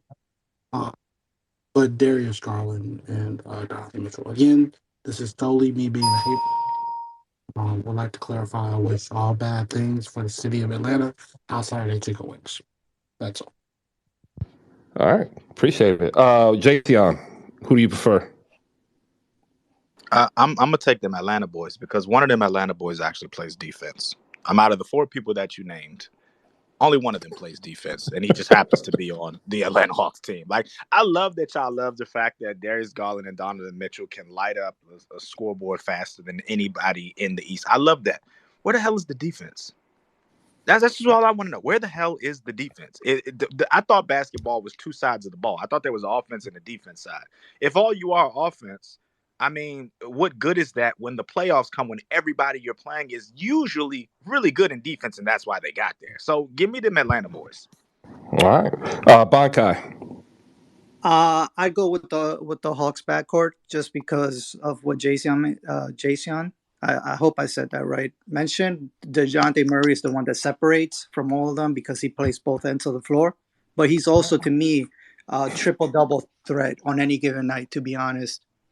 All right, Jay. It's the Cavs backcourt because although DeJounte plays the better defense out of all 4 of them, Garland and Mitchell play better defense combined than Young and Murray. You're not going to see the Cavs backcourt try to stay in front of their guy because they have Jared Allen and Mobley behind them. So their job is to funnel guys to the rim so their elite shot blocking can, clean up the mess. And they do that very well. So it's the Cavs backcourt for me. All right. EK, go ahead. Yeah, I'm going to agree with most people in the room and say the Hawks. When DeJounte Murray got picked up by Atlanta, I really, really liked the pickup just because of his length, his ability to defend the perimeter, his ability to create shots, and also Trae Young and his improved ability to shoot the ball from pretty much anywhere. Also, I feel like out of those 4 guys, I feel like the one that's probably the most injury prone may be Garland. And also, I feel like Garland, although he's an amazing player, I feel like his shot selection can be iffy at times. And Donovan Mitchell, although he's been on fire this year, his shot selection can also be iffy at times. So I'm going to go with them Atlanta boys. All right. I too am actually picking Atlanta, but for self-fulfilling prophecy here, it's because I said DeJounte Murray's better than Trae Young. We'll go to was it Ramel or Rommel? Ramel or Rommel? The guy with the hand up and the yellow shirt on in the Zavi. Ramel? Hate to see it. I like to use this. I like to use his time to say Jackson State by 40. Good morning. Good morning. And retweet the show card. Please retweet the show card. All right. Oh, you know what? That's perfect time too, ladies and gentlemen, as we get ready to segue into a second hour. We're already well into the second hour, but you're here listening to us talk ball, and we're here every Monday through Friday at 10 a.m. to talk ball. Brought to you by Slam Goods, slamgoods.com, where you can pick up all your apparel and collectible needs. If you look up top, I put the ad up there. Like and retweet that. You get the hoodie that's on sale plus extra money off. Who doesn't like that? Pick up a two. You're gonna need to pick up two. Your other is gonna love it so much that they're gonna end up taking it more than you. So make sure you get a second one for yourself. Use promo code HoopSpaces to save 15%. Still waiting for them to get more Tim Duncan Funko collectible things. I never even knew what these things were until like I actually sat down and looked at the website. Like I saw them in the mall and I just ignored it. But the Tim Duncan one is going to be a collector's item, and Tim Duncan will always be one of my favorite players. And I saw it, I was like, yeah, I want it. Also, I kind of want it for a studio thing. But anyway, I digress. It's sold out, but make sure you come back because when I did reach out, they said that they're trying to secure some more, and you'd be able to actually save 15% off of that as well. So it's not just apparel, it's also collectible merchandise. And if you wanted to subscribe to Slam Online's news, actual magazine, you can save 15% off of that too. Promo code HoopSpaces, slamgoods.com. Make sure you head over there and tell them that I sent you, say thank you. If you missed any part of our show, let me give you a good recap. The Lakers suck. That's what Stephen A. said. That's what we've been talking about. You can go over to YouTube and check out the entirety of the show. Usually up within 24 hours. And there we go. That's this afternoon's read. We have Bankai, JC, Micah, EK, Jay, the Wakanda Tech Support, and Damo up here. We have you down below. We see the Cortland Christian. We see LA Brodus, Saint. Lakers Guru is in the building. All of these people are wonderful follows. Make sure you shoot them a follow. They're also engaging and interactive. Shout out to some of our own creators. We have Jose from 77 Spaces, Justin Patton, a.k.a. JP the Franchise, kicking it up on YouTube. And if you are down below and you want to be a creator or you are a creator, we might have a path for you to be a creator here with us, talking basketball in your voice, how you want to, as well as videos up on YouTube. If you're interested, start thinking about what you might want to do. Write it out and send it in an email. My email's up there too. Like all you have to do is go to my profile page. I'm surprised that I get so few that are actually worth reading. All right, up next, Kevin Durant and the Nets look better without Kyrie and without Ben Simmons. Why is that? We'll talk about that. We also have the rookie watch. Paolo Banchero, is he just too far ahead for the rookie of the year? We've got a whole bunch of games to talk about, as well as the Toronto Raptors, who last night, without Pascal Siakam, who's giving you an MVP-style campaign, not only survived, but pulled away from the Chicago Bulls yesterday. They play again tonight, 8:45 p.m., and we will ask the age-old question, are the Bulls fraudulent? Because right now, it kind of appears they are. We got that coming up. So if you got anything else you want to add to it, hop up here so we can talk. We'll go up next, though, to Bankai for his thoughts, Micah for his thoughts, and then we'll go ahead and reset the room and get into the Nets talk. Go ahead, Bankai. Yeah, Chris, just a little fun fact for you since you mentioned the Tim Duncan Funko Pop. You know which player has the highest price Funko Pop right now? No, because I literally had no idea what they were until he's on the Warriors. It's valued at $3K right now. $3K? Yeah, and it's not who you think either. So, well, I mean, I would automatically think it was Steph, and if it wasn't Steph, I would think it would be Clay. No, surprisingly, it's Andrew Wiggins. His Funko Pop from when he played with the Timberwolves is valued at $3K. Pretty crazy, right? Well, that makes sense. Like, they're not going to make any more, right? So, like, it's limited supply.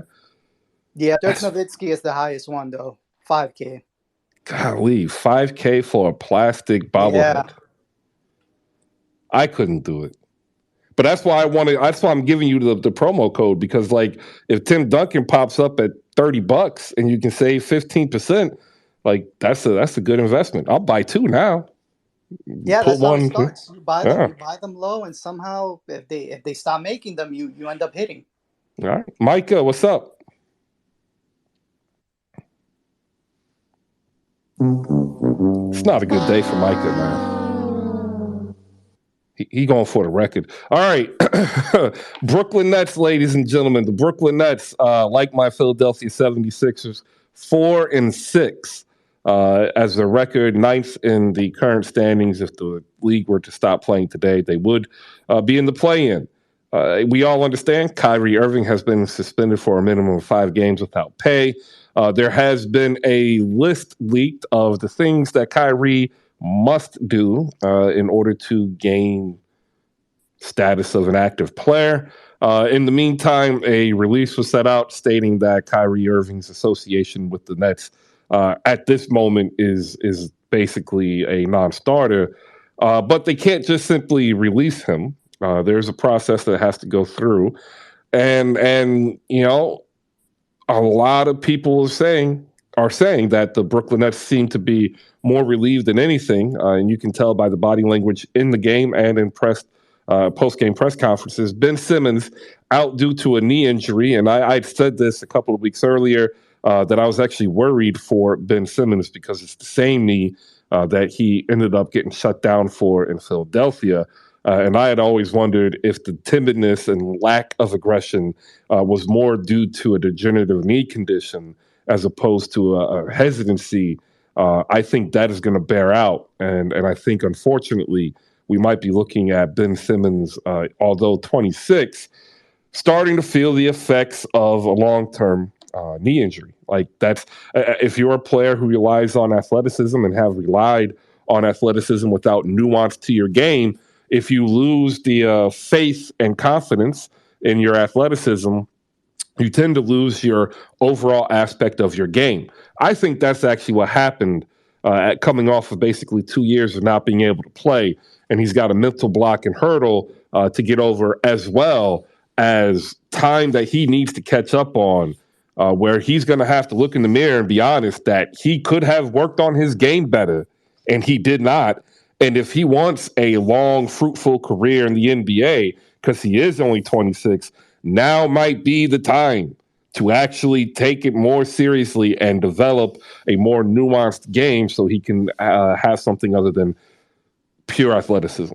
All right, so there we go. We got about 30 minutes of this convo. We will go first to Jayceon. If you want to come on up here, go ahead. Want to give a shout out to Saint from Nets Kingdom. He had to bounce out due to a meeting with his kids. We'll get him back up here. Warren is down below. If he wants to come up, or if you are a Nets fan and want to come up, go ahead. After the 12 o'clock hour, we'll move on to the Toronto Raptors and tonight's games. Jayceon, take it away. Your thoughts on the Brooklyn Nets. Go ahead. What can I say about the Brooklyn Nets that hasn't been said about a hobble dog on its last leg? It's over. I'm not going to sugarcoat this at all. Kevin Durant is in a situation that him being just really good at basketball is not going to get him out of. He's playing with a guy who has not touched a basketball in a really long time, whose mental health is in question, whose mental fortitude is in question. Um, he's playing basketball with another guy who stood up for his rights of freedom of free speech and chose to be manipulated by the media, and now they're in a crazy situation. He once was playing next to James Harden. You know the story about the Brooklyn Nets. The Brooklyn Nets are in disarray right now. And I don't think that Kevin Durant just being really, really good in basketball is going to fix this. This is going to take some time. This year very well may be a wash if Kyrie Irving cannot get back on the court and play like the Kyrie that we've come to know and love when he was playing in the finals next to LeBron James. I really want to root for the Nets. I really want the Nets to have a really good season, but there's just this crazy circus that's going on. It's a bigger circus than I ever would have imagined. There are rumors that are saying that league sources are stating that they're begging the Nets not to pick up Ime Udoka because of all of the distractions that are going on. Like that's something in itself that it could be a discussion forever. Bottom line, I don't see the Nets making too much noise in the playoffs. Kevin Durant would have to play otherworldly. Nick Claxton would have to look like the goddamn second coming of Pops Monzu Bonzu when he was at Connecticut. It's just a lot, man. It's really a lot that you got to just look into that team. If every team went Super Saiyan, God mode, Ultra Instinct, of course they could win a championship this year. But it's not going to happen. So, I mean, prayers to Kevin Durant and the rest of the organization, and I hope that they can get this right on track. But I'm pretty sure some nights he's thinking to himself, damn, I should have stayed over there with Steph Curry and them. Or, dare I say it, sometimes he's like, damn, I really should have just stayed with OKC. Because he wouldn't have to deal with this bullshit that he's dealing with now. But that's all I got to say. Thank you so much for having me up here. Absolutely. Appreciate it. Micah, are you actually here now with us? Like, are you there? Yeah, I'm here now. Hey, I wanted to touch the one discussion real quick. I do believe Atlanta has a better backcourt because of DeJounte being a better defender. However, overall team, that's a different discussion because on Atlanta, who do you trust for defense outside of DeJounte? Oh, So DeAndre Hunter. there you go. No, Yeah. that's easy. Yeah, that's DeAndre Hunter, who's healthy and having a phenomenal year. Like I think a lot of people are sleeping on Atlanta. I think what's holding Atlanta back is that Clint Capella can't be what they need him to be, and they don't have that guy off the bench because Bogdanovich isn't back yet. Like Atlanta's going to be scary, and if you give Trey Young, 3 months to settle into this off-ball role where he moves from 38% shooting like Reggie Jackson more to like 43% shooting like a young prime Kimba, you could be looking at Trey averaging 30 and 10 an assist, and you can see DeJounte averaging 24 and 10 and 8. Like it's going to be phenomenal, but they're so now guard dependent on their offense that in their losses they tend to shoot themselves out. Brooklyn doesn't have that problem. Brooklyn's problem is they didn't really have a great roster construction due to limited ability to address needs in the offseason. Although I will say, I think the pickup of Royce O'Neal is really, really going to actually help Brooklyn weather this storm without Ben Simmons. I also think that Seth Curry returning and Joe Harris returning will help provide a little bit of shooting and spacing. The biggest issue I think we'll have is can Cam Thomas or Edmund Sumner, who's finally healthy, step up and be a league average point guard. I think that's the biggest problem. Let's go to Joel, Dutch Nets fan, ladies and gentlemen. We'll get his take on Brooklyn. If you want to come on up, now's the time. Go ahead and raise the hand. I'm about to hop into the chat box to make sure we get some people's takes down there below. Joel, thank you for coming in. What are your thoughts after 2 games worth of Kyrie less Brooklyn? Looking pretty good, actually. Yeah, well, just a quick shot about the Cavaliers. They're going to be a play-in team. People are overreacting. The Cavs are not that great. Anyway, that being said, I'm feeling a little bit better because, we won 2 games, be it against mediocre or not so great teams, so teams that you're supposed to beat.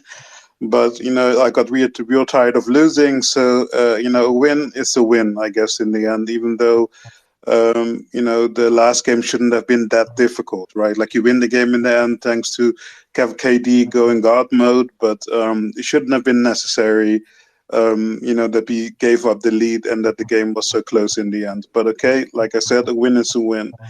I heard someone say that, the Brooklyn is over. I think that a couple of things are happening right now, and I guess overreacting is, a part of fandom, but I do feel that a lot of journalists and media make the same mistake. But you hear, before the 2 wins, people were saying like, okay, the Nets need to blow it up. Free KD, let him go. It's not going to work. Trade everybody. Then we win 2 games, then people are saying like, Jacques Vaughn should get the job and don't hire Ime, right? Like I hear all these overreactions, but at the end of the day, Yes, our record isn't great at the moment, but if you look at our roster and who's still not available at the moment, in Kyrie, of course, in Ben Simmons, in TJ Warren, in Seth Curry, Joe Harris doesn't have his legs yet. You know what I mean? Like, and if you see like the progression that Claxton made, KD is still KD very clearly. So at the end of the day, even though we clearly miss a big and we clearly miss a point guard, a lot of people were projecting the Nets, even with bad coaching by Nash, to be a top 2 team in the East and a title contender, right? Like the roster hasn't changed in that sense, right? So if you believed at the beginning of the season that the Nets were a contender, then they're still contenders, right? Like, so that's why I don't understand the overreaction. I believe that, when TJ Warren comes back, Royce O'Neal was an excellent pickup. And I do hope that Vaughn doesn't get the job because he was our defensive coach. Our defense has been trash for 3 years, right? So you got to give, Vaughn maybe deserves a chance somewhere else. But, too much has happened. Our defense has been too poor for Vaughn to actually deserve to keep the job. But I do feel with a better coach, be it Ime, be it someone else, and having a complete roster, a healthy roster, we're like a top 3 team in the East. And of course, we have to prove it. No one's going to believe in us because, talk is cheap. But yeah, I'm not that worried. And I feel that a lot of people are overreacting, basically. All right. EK, hop in here. What do you got? So regarding the Nets, man, I think I said it at the beginning. I really liked the body language I saw on Friday and on Saturday, especially on Saturday because they got down and then they were able to come back and win against probably a very hapless Hornets team. But the fact that you guys were losing games before that you shouldn't have lost, right? So now that you're saying that these 2 games were games you were supposed to win, that's better than where you guys were before.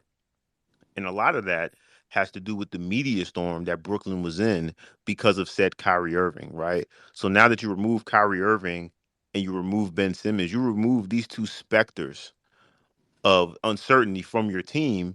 And now all of a sudden you've got a team with willing guys who are willing to follow Kevin Durant, who I said this at the beginning.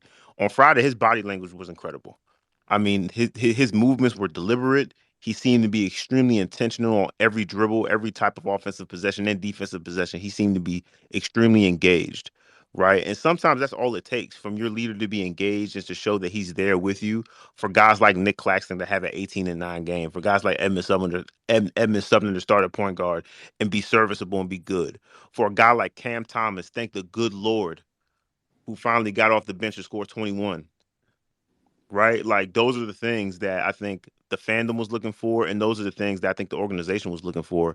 So in terms of blowing it up, I don't think it needs to be blown up. I think honestly, I really feel like Kevin Durant is going to have one of his best seasons this year. He just looks so engaged. He looks focused, and he just wants to hoop, and he looks like he's really at the top of his game as far as being able to master the offensive side and the defensive side of the floor.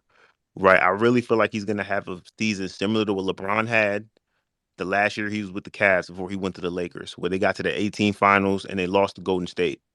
I'm not saying they're going to get to the finals or anything, but I feel like he's individually going to have one of those seasons where it's just like, yeah, this guy's unstoppable. It doesn't matter what he has around him. He's always going to give you a chance to win. And that's all I got on the Nets. All right. Thank you. Appreciate it, man. I think what we need to understand is like the Brooklyn Nets and the 76ers are kind of in the same situation where they're going to end up changing lineups multiple times over the course of the beginning of the season. I'm not overreacting to either. More so, I'm not overreacting because when you compare them to some of the teams, their offense and defensive numbers kind of put them apart, and they're just not winning games. I think we'll see the means kind of average out, and I think once Embiid is healthy, Philadelphia will rebound, and I think once Seth and Joe are healthy, Brooklyn will rebound. But not all progress is linear, and the issue with Brooklyn and Philadelphia is they're already 5.5 games out of first, and if you end up getting 10 games out of first, That right there is a red flag in terms of competing against the top tier teams. And when you look at the other teams that they would also having to leapfrog to get there, um, it's not a good look. It's not a good situation because the next team we're going to talk about is a team that I think could actually challenge for top two or top three if everybody was healthy, and that's the Toronto Raptors, who without Pascal Siakam came back and pulled away from the Chicago Bulls. They didn't have Zach LaVine, but what you saw wasn't about the players on the court in terms of what they do. It was more about the players on the court and how they do it. Because what you saw was Toronto just simply willing themselves to victory, playing a frenetic, outstanding defense in the second half, specifically the fourth quarter. And they have a returning point guard who understands the position that every player is supposed to be in, and Fred VanVleet. And you see this cohesive unit. And you also see the development of Scotty Barnes. Like, he won the Rookie of the Year. A lot of people, are very high on him comparative to some of the other players around his same age group. We don't know what he's going to ultimately turn into, but we're seeing him get a longer leash by Coach Nick Nurse, and I think that is only going to bode well for Toronto. And we ended last week on a brief talk here. They are in a position where they literally could trade for anybody in the league if they believed that that player would put them over the top, similarly to what Kawhi did when they traded for him from San Antonio. So I just want to go ahead and say, like, a lot of people are going to probably eat crow, I think, at the end of the season, because I do think Toronto will be up there. And what really kind of is an interesting take here is I think the reason why is they have that one player that Atlanta doesn't have, and they have that one player that Boston doesn't have, and it's the third star or the third budding star in OG and Anunoby. I don't think either of those two teams have a player like OG who's now healthy, coming into his own, playing arguably the best defense in the league, guarding anybody 1 through 4. He had this one sequence where he probably jumped about 43 inches just to secure a rebound, and then came back up and laid it in, ran all the way on the other end of the court, ended up deflecting the pass, and ended up actually blocking the shot.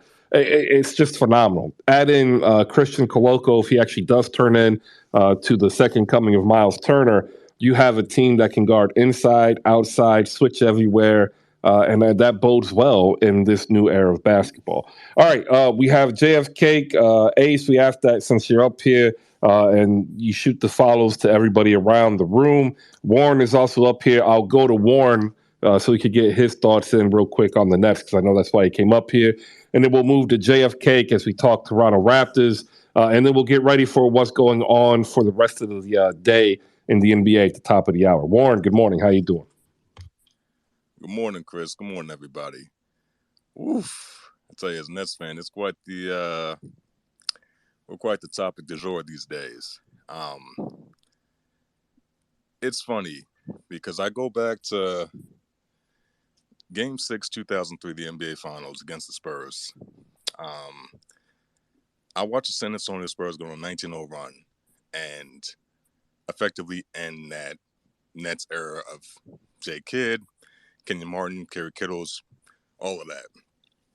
And I never thought losing a NBA championship on a 19-0 run that any feeling could be worse than that. Somehow last week was. And I just think that they're going to have to figure some things out. I'm glad they won the last 2 games, but in terms of just the organization, the leadership, there's a lot of work to be done. In regards to Kyrie, I'm glad that he did apologize. I've always been of the mindset that you put something out there with your name on it, you better be prepared to take responsibility for it. Even if it's not your words, you put it on your platform, you better be prepared to own it, for better or for worse. And so now he's dealing with the consequences of that. And I do think that what we're seeing with him is very reminiscent of Barry Bonds, say 2007, or Allen Iverson in Memphis in 2009, when these guys were still names and they were still putting up numbers in the previous seasons, but their respective leagues were kind of just like, we're not dealing with you anymore. And I truly believe that may be the case with Kyrie Irving. Because I listened to the Friday conversation that was brought up regarding Kyrie and Miles Bridges and the Chargers. And looking back at this offseason, if I am an advisor to Kyrie Irving, I would tell him the only person who had less of a market this summer than you was Miles Bridges, a man who was facing felony charges. That should tell you kind of how you are viewed in this league, that you are 1 year removed from a 50, 40, 90 season, averaging 25 points per game, and you did not have a market. Kyrie, that's on you, brother. And I don't know that you're going to have a future in this league beyond this season. As for the coaching search with Nash, I'm glad he's gone, but they can't hire Udoka right now. They just cannot. If anyone remembers that press conference with Chauncey Billups when he was hired as Portland's head coach, he was getting grilled about things that happened during his rookie NBA season way back in 1997. And if Chauncey was getting grilled about those incidents 25 years later, what the hell is going to happen if Ime gives a press conference next week as Nets head coach, along with the Kyrie stuff? It'll just be a mess. So I'm of the opinion if they're going to hire Ime, he can't be head coach before July 1st, 2023, when this is all resolved.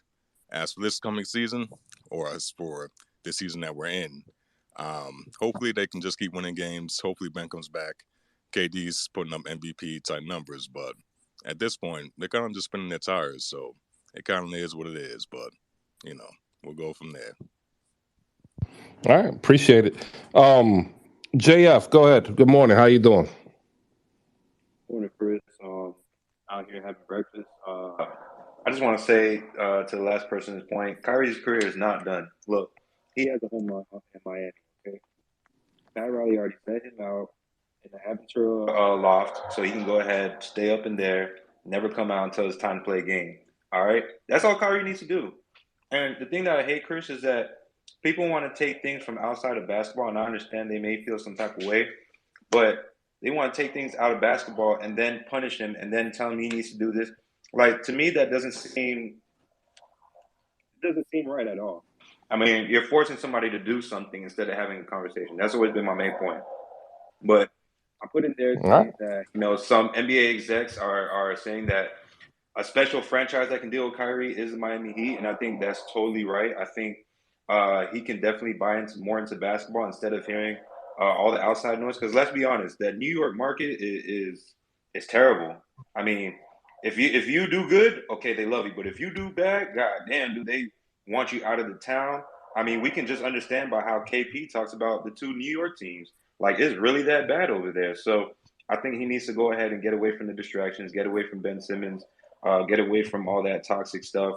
Come to Miami, work things out, talk it out. See, the thing is, man, I can't even say his name right, but Myers Leonard, he had this similar situation. The only thing is he's not good enough to come back on a team, but he did everything to come back on the team. Like, he literally fixed everything out, and the team helped him to get through that point. So bring Kyrie to Miami. That's my new propaganda, Chris. All right. I mean, I wouldn't want to do it.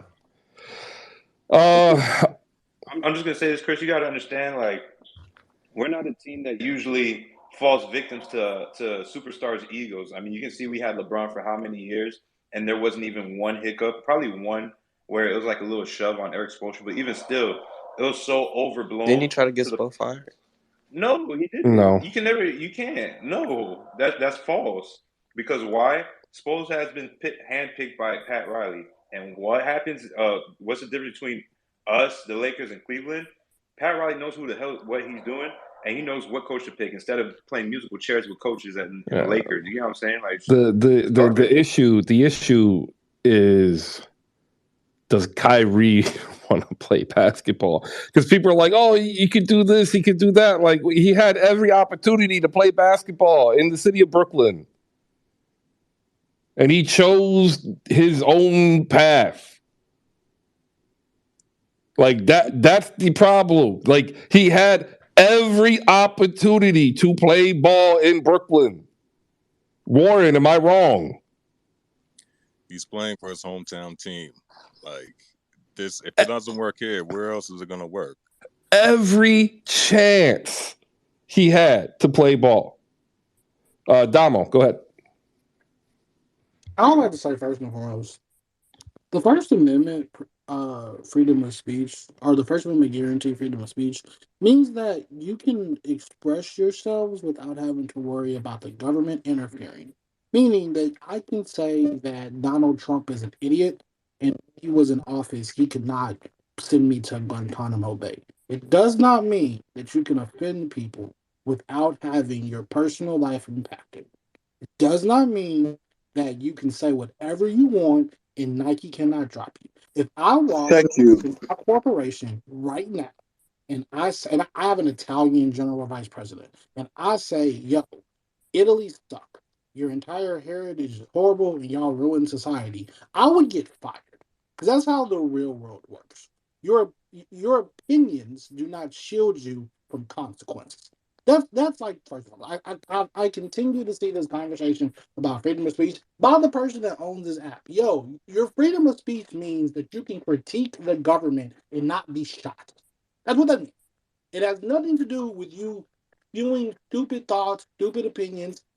A fifth grade civics class, they even tell you you can go to jail for yelling fire in a theater because your freedom of speech just means you can critique the government without going to jail. So please stop acting like Kyrie Irving is Malcolm X. He is not being oppressed. He is still a millionaire. He still has more money than probably everyone in this chat combined. He is perfectly fine. He will have a great day. Stop acting like this man is Malcolm X. There you go. Not to play basketball though. A man No, with no. common sense, Domo. But that's the problem, JF, is he had every opportunity to play in his hometown for his hometown team, of which he said he wanted to do. Actually, That's Chris, can I say one more thing? Can I go back into real quick? yeah. Also, playing basketball is not some God-given right.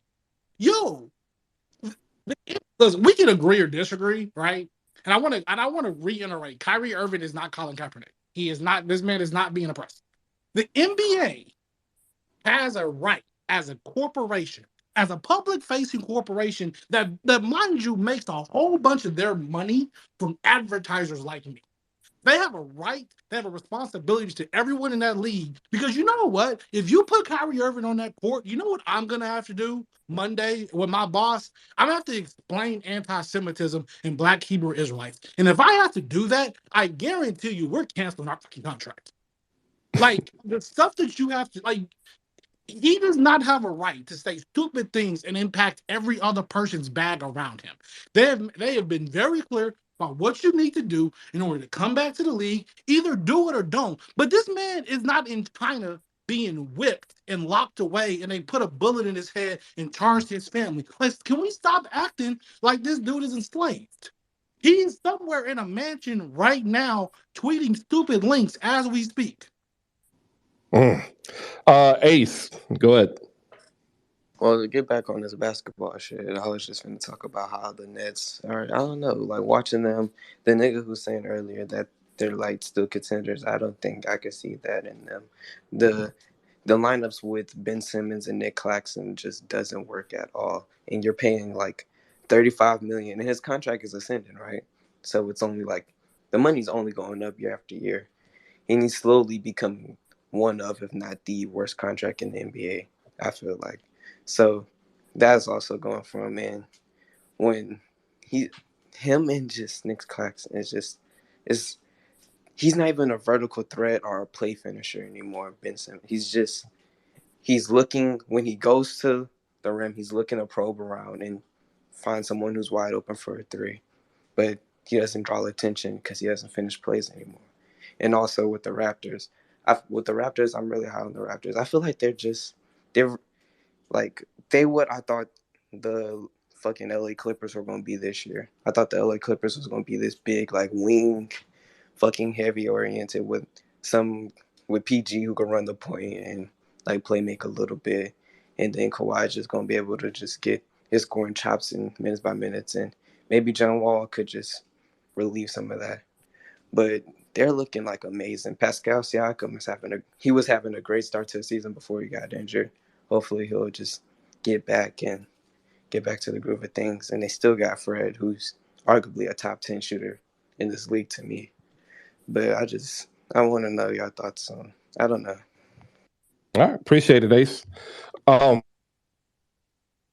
No, I'm huge on Fred. The biggest issue I have is will his body hold up because he plays 37, 38 minutes per game, and you saw it at the end of last year where his knee started inflaming and had flare ups. I think they'll actually kind of cut back on games played. He'll rest on certain back to backs. Not now with Pascal Siakam out with the groin injury. They'll reevaluate in 2 weeks, but like we just don't know, and it's a shame because he's having a hell of a season.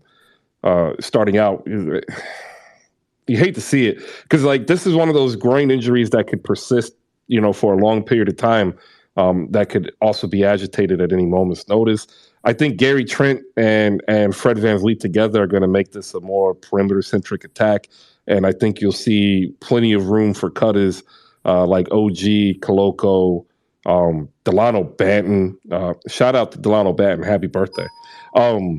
He's going to be getting some more run. But the biggest question that I have for the Toronto Raptors is Precious Achua. This is the year he needs to step up. And so far, other than one game, he ain't stepping up. We'll go to EK. We'll go to Jada Wakandan and JF, and then Joel. Go ahead, EK. What's up? Yes, sir. I just wanted to comment on Kyrie real fast.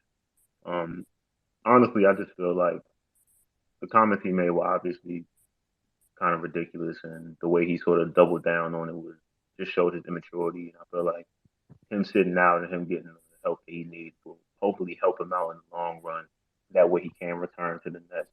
Um, Speaking to your Toronto Raptors point, I believe, before the season started, everybody pretty much in this space said that they were probably going to be the deepest team. And part of that was because of the fact that they got guys like Delano Banton, Precious Achua, and you got Fred, and you got Pascal, and you got OG and Scotty, and just so many pieces. But my main concern is what you said, Fred VanVleet's health and just being able to stay healthy. And I feel like if they can mostly stay healthy for the majority of the year, they're going to be in a good spot. And the last thing I want to talk about is I don't know if somebody mentioned it before, but Desmond Bain is him. He has been absolutely amazing. I mean, shooting ridiculous from the 3 point line. He's averaging about 25, 5, and 5 this year. Just an absolutely amazing improvement for a Grizzlies team who I think is probably, if they keep on playing like this, is definitely a lock for the Western Conference Finals. All right, appreciate it. Jay the Wakandan, go ahead. Um, that Clippers take about them supposed to be what the Raptors are was a fantastic analogy, fantastic take. And I think the Raptors are really close. If OG takes a leap, I think the Raptors are complete, like you said, except for that Fred VanVleet taking time bomb in his knee. But other than that, man, Koloku looks like another Ujiri masterclass in scouting, and because a lot of teams, if they saw what Masai did, they would have panicked and traded up to ensure that they got him. And his ability to kind of, you know that he's a second round talent with first round upside. It's another masterclass by Ujiri, man. So yeah. All right, shout out to Usai Majiri, another find. The Koloko pick, which was the third pick in the second round, Koloko had anywhere between a mid first to a mid second grade. Um, Not gonna lie, there are a couple of teams in the back end of the first that I thought were going to snatch him up because he did exactly what he did last night. Gave him 6 blocks, third most for a rookie in Toronto Raptors behind Marcus Camby. Shout out Marcus Camby. JF, go ahead. Yeah, Chris.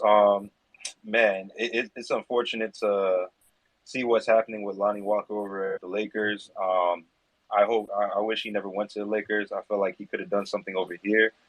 But man, what do you say, Chris, about if he were to get traded? If he's one of the guards to get traded, or you think they're going to keep Lonnie Walker?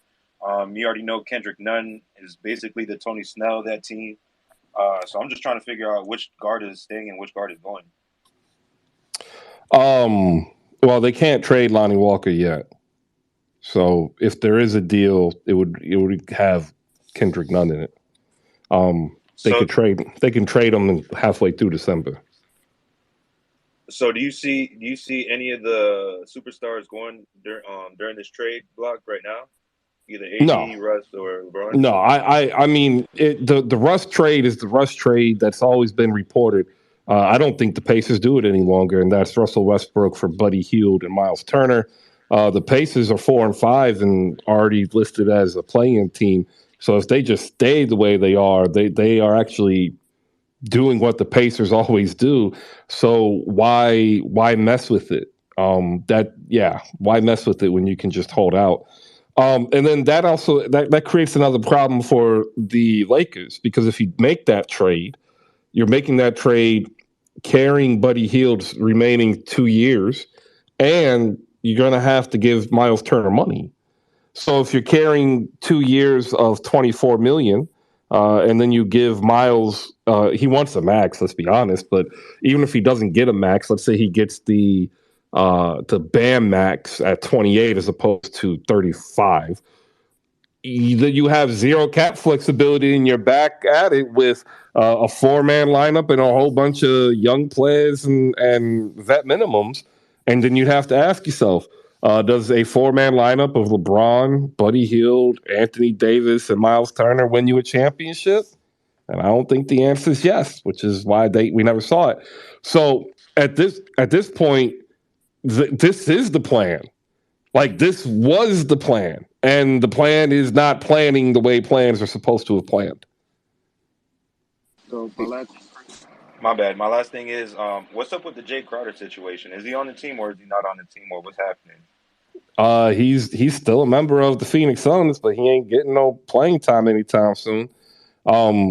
This is one. It might change. Cam Johnson is out with a torn meniscus, so like that might change because of necessity. We'll see how Phoenix wants to address that. But like, he's out there, he's making 10 mil, so he's actually readily available. The issue, I think, is compensation. I think Phoenix said, "Hey, we want a first," and like they got laughed at. like we're not going to give you a first of consequence for a 32-year-old vet on an expiring deal who has seemingly declined.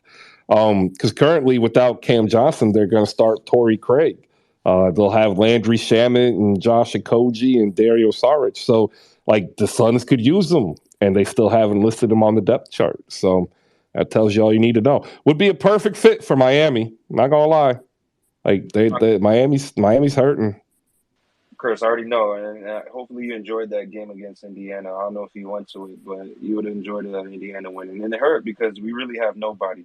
I mean, we're asking Jamal Cain to come up from the G League, and I'm like, okay, yeah, he was good in preseason, but what are we going to do as a starter? I mean, and you got Portland tonight. Yeah, you got Portland tonight. They are hot. They are hungry, and they're better. No, he should be playing tonight. He's listed as questionable.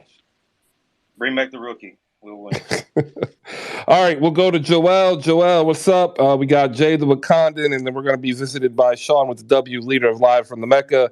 You can also catch his work over at Knicks Film School. We're going to talk some Knicks. We're also going to get into the games this afternoon, this evening. I want to say thank you, everybody, for making any part of your day part of Hoop Spaces. We appreciate it. Do us the favor. There's a tweet up there, and I'm about to repost it so you can have it like twice. There's a newsletter. I do this. It's every day, and I give you a detailed recap. I'm layering it up as we continue to go. It's completely free. There's about 140 of y'all that come through here pretty regularly. So much so that we have over 100 subscribers. And so, like, me saying, hey, subscribe doesn't really necessarily do much when it's the same people. That's why I ask that you like and retweet and say, hey, check this out. read it and maybe think about signing up for it. That's how I can grow this part of what we're doing here on Hoop Spaces, so that when Sean is ready to write and have his own words and wants the place to be highlighted, we have that, and it'll go directly to your inbox, and all you have to do is add an email. That's it. We'll go to we'll go to Joel, then Jay the Wakandan, and we'll get Keenan's take on the Raptors. We'll head up to talk Sean, Knicks, and everything else NBA. Appreciate it. Good morning, Joel. Go ahead. Chris, first of all, I want to say, man, I'm really happy that you gave some respect to the Toronto Raptors, because when you look at the NBA media, and when you look at Nets Twitter, especially also Nets Twitter Spaces, the Raptors aren't sexy, right? So the most people are having the Raptors end up in the play-in at best, right? Because a lot of people are saying like, oh, what about Atlanta with DeJounte Murray, and what about the Cleveland Cavaliers, and what about Miami, what about Philly, what about Boston, what about Milwaukee? And then all of a sudden you have the Raptors in finishing 7th or 8th. But what I said about the Raptors and why I have them getting home court advantage is, that organization is well run from top to bottom, right? Like Masai Ujiri, he's like the new Pat Riley, right? Like, you see what he has done inside the organization. If you see what he overall, like, if you really look into what Ujiri is and who he is, you're going to appreciate him. Now, they say about coaching that you have 3 tiers, right? The elite, the mediocre, and the bad coaches. Nash was a bad coach, for example. Nick Nurse is an elite coach. He's a top 5 coach in the NBA. If you look at their roster, if you look at like people like Scotty Barnes, OG Anunoby, they have length, they have depth, they have shooting, they have all the things you need. Plus, they are well coached, right? So that's why I know Toronto isn't sexy for a lot of players, for a lot of fans and for NBA media. You can tell that the pundits don't really watch a lot of Raptors games, and that's why they get underappreciated. But trust me, watch their games and then you're going to see, right? They're really going to be a team that can get home court advantage, and I really see them making a lot of noise in the next 2 to 3 seasons, because the guys are young too. They have all the things that I just mentioned, plus their core is young, right? And of course, the health of Van Vliet is something, and Precious Achiuwa that you mentioned, Chris. I think, I saw a couple of games in Scotiabank Arena last season, and of course in the playoffs, where the Raptors could have done better in the end. Precious just, he didn't play up to what he can be, right? So I'm also looking at him skeptically. But other than that, I mean, I just love the Raptors, and they're going to surprise a lot of people. All right, appreciate it. We love the Raptor love, because like there's people who don't love the Raptors, and we find it hilarious. Jay the Wakandan, why are you acting shocked, Jess? Jay the Wakandan, hop up in here. Then we got a couple of Raptors fans we're going to get to for some Raptors love, and then we have Sean to come up here and squash the Raptors love to talk New York Knicks. Jay first, then Keenan. We'll close with Jess for the Raptors segment. Thank you, everybody. Good morning. Hey, what's up, everybody? I put a tweet in there in the Jumbotron. I know it's from Bill Simmons. He's a legendary Celtic homer, and he loves nothing more than to stomp on the Lakers. But I'm just saying, it's interesting that there are whispers that AD might be available for trade, and I'm just here to tell you, I told you so. I'm trying to tell you, I knew this was happening before it was happening. You got 30 seconds. Go ahead. Floor is yours, Jay. Tell him how you told him so. I told him after the Phoenix series, this is a wrap. This is it. Their value is not going to be any higher between Bron and AD. I saw the tea leaves in the West. I saw the Warriors coming back healthy. And it was time to let it go, because there was nobody to deal with the elite wings in the NBA that you now need to win, and the Lakers didn't have those. So I told you. There you go. Giving it to you real. He told you so. He gets the point. Point to Jay to kind of tech support. I mean, be kind of ready. What's up, Anthony? Up next, we're going to close out this quick Raptors love segment here with Keenan and Jess. We'll go to Keenan first. We'll get Jess, and then Sean will come in here and douse the room with some cold water and tell the real truth about the Toronto Raptors. Keenan, go ahead. What's going on, Chris? Shout out to you guys. Shout out to the love we're getting today. Shout out to Mankind. Shout out to Damo. What he had to say about Kyrie was pretty poignant and needed to be said. And I appreciate that because I've been hearing a lot of other stuff.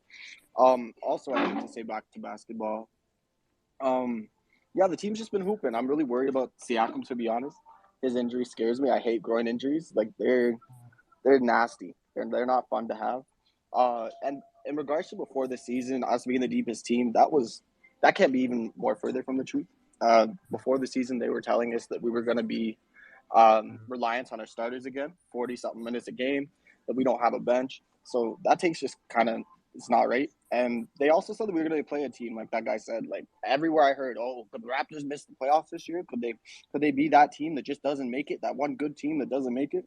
So when people are coming back saying, oh yeah, they're always a good regular season team, and it doesn't really make sense to me. It's revisionist history. In regards to our team, I'm not gonna lie, I'm kind of worried about Gary Trent Jr. in terms of what's gonna happen to him. He has a contract that he could opt out of. It's either option or like he opts out and he can go be a free agent. And I don't know if we have the money to sign him in that regard. And I think he is going to be a new Laker. To be honest, I think that's where he's going next year. So yeah, shout out to that. Anyway, thanks for having me up. Absolutely, Keenan. Up next, we're going to go to Jess to finish up some Toronto love. Jess, your Raptors are without Pascal Siakam. They just outwilled the Chicago Bulls.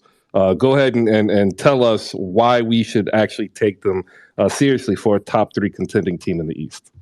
Yeah, no, absolutely. Good morning, Chris. Good morning, Who Spaces. Chris, I don't know if I'm dreaming, if I woke up in an alternate timeline. Is this Wakanda? I know we're all waiting for Black Panther. I don't know where I'm at, but I tune on your spaces today, and I'm hearing Raptors love, Raptors appreciation. That's crazy. So I had to request the Yeah. mic because no, this is big facts. This is big facts.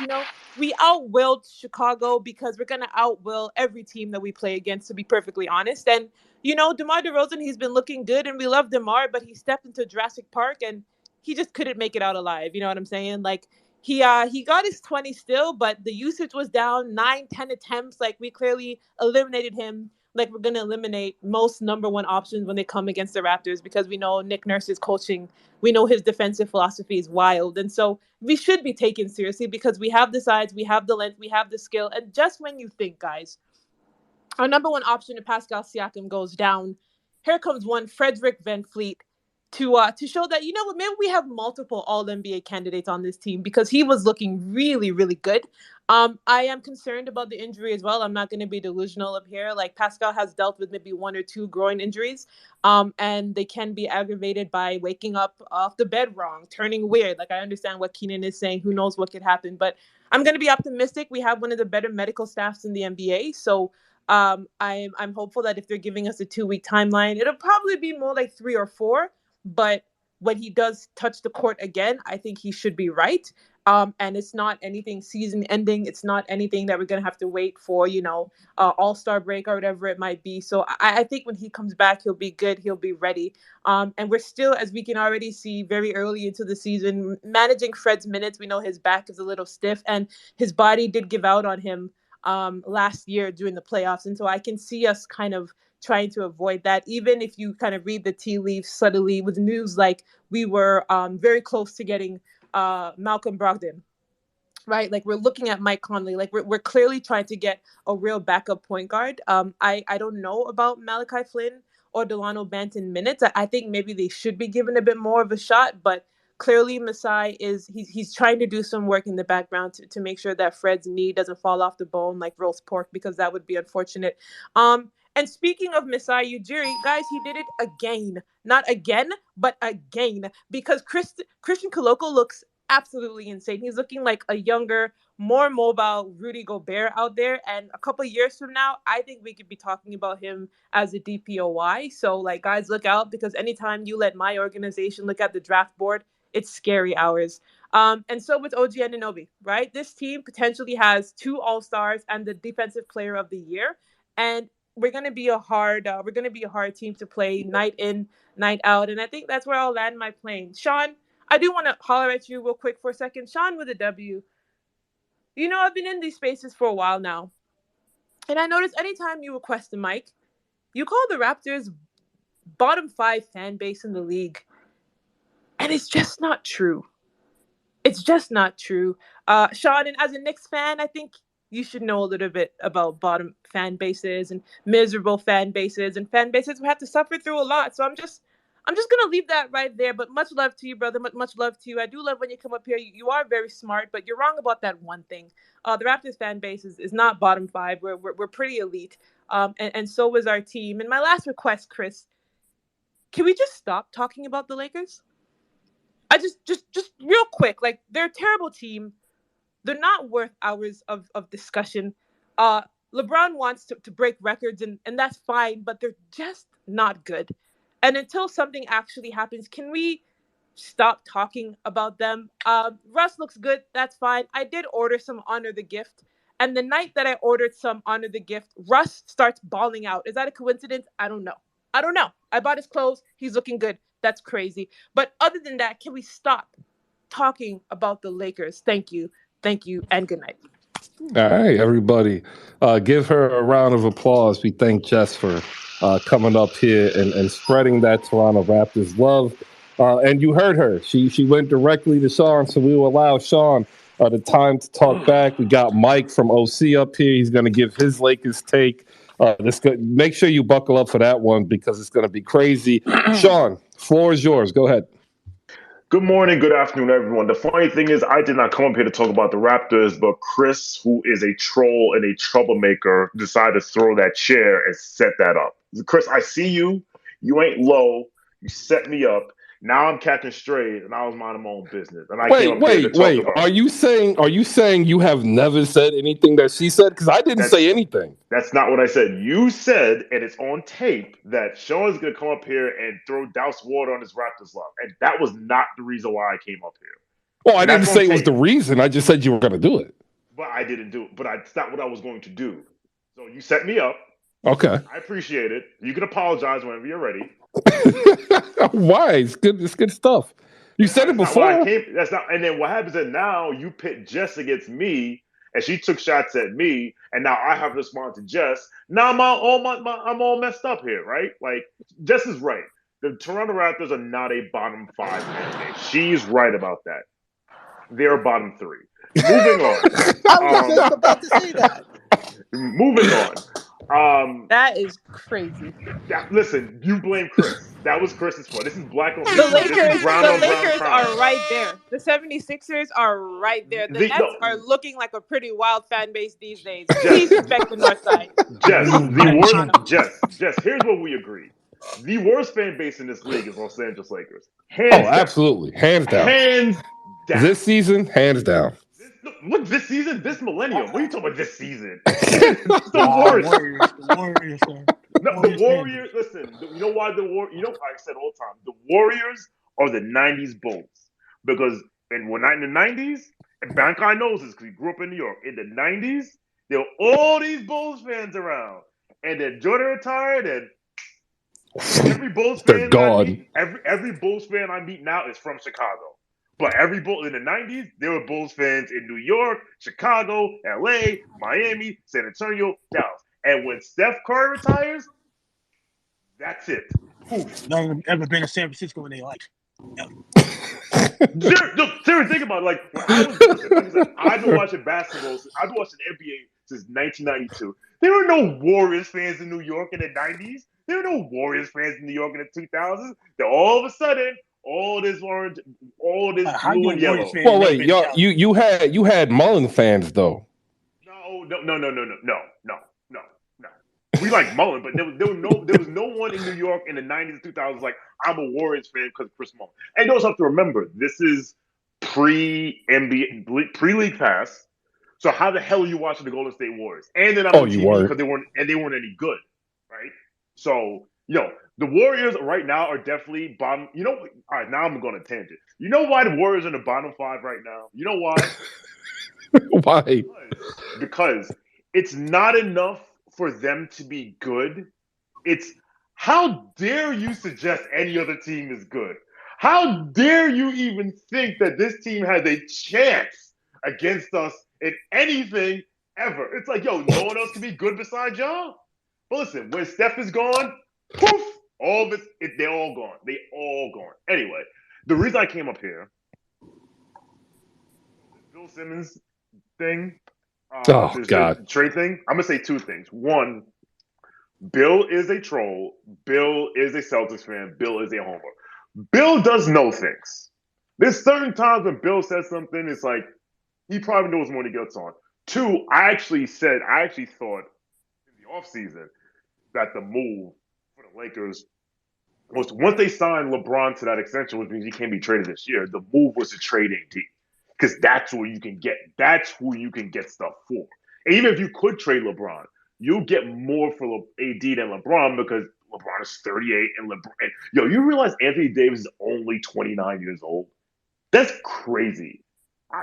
He's been because he's been in the league so long. The third thing is I tweeted, and I'll post it in the Jumbotron, why not? That don't be surprised if a certain Eastern Conference team with 11 first-round picks in the next 7 years starts asking questions.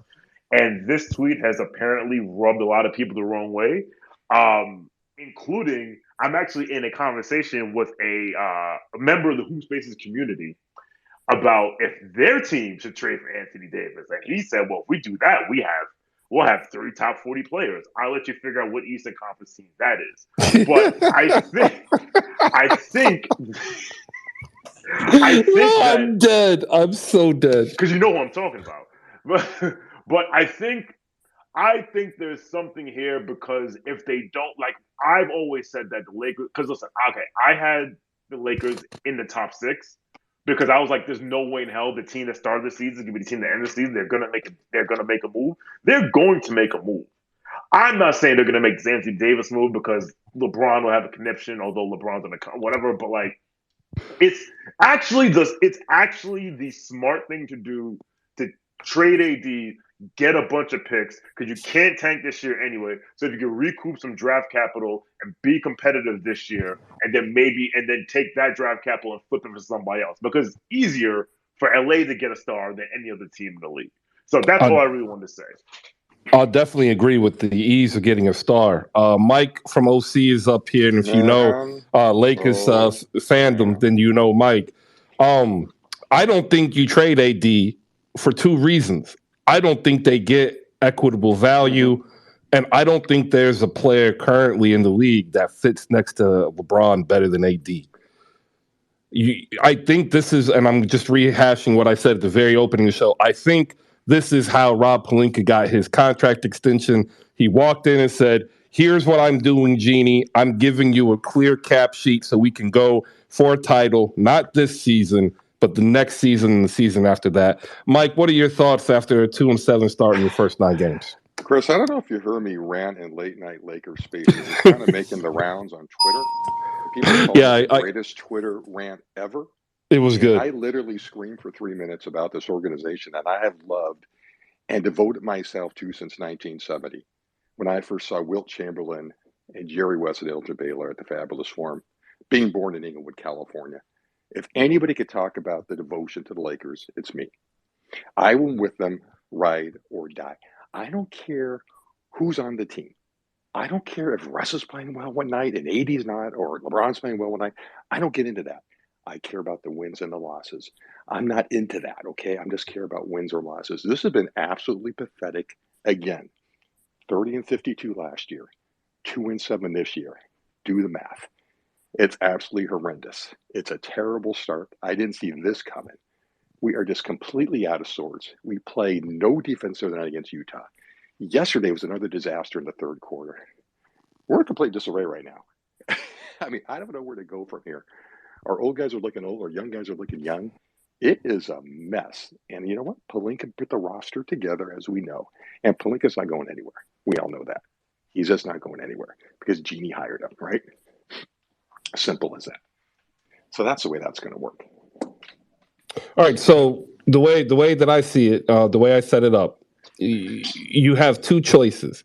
The choice is to move off of the picks that you do currently have in a trade that might balloon you up into a 5 or 6 seed and give you a shot to possibly get healthy and seriously compete in the back end. Or You have the Rob Pelinka special, which was smoke and mirrors after the Russ Westbrook thing kind of bellied up uh, to an open cap sheet where you can have your run at getting one or two free agents as well as possibly getting a couple of trades because you own the bird rights of Damian Jones if he opts into the player option, as well as Max Christie. It's rough. Looks like he dropped out with a call. We'll go to Anthony. Then we've got Jay the Wakandan, Sean, and Bonkai. Appreciate everybody. Keep it moving. Anthony, go ahead. Oh, no, Bonka before me. Go ahead. Give me time. I got a phone call. All right, cool. Jay the Wakandan, pick it up. Yo, I feel bad for Laker fans who didn't see this coming. Is I don't understand who didn't see this coming.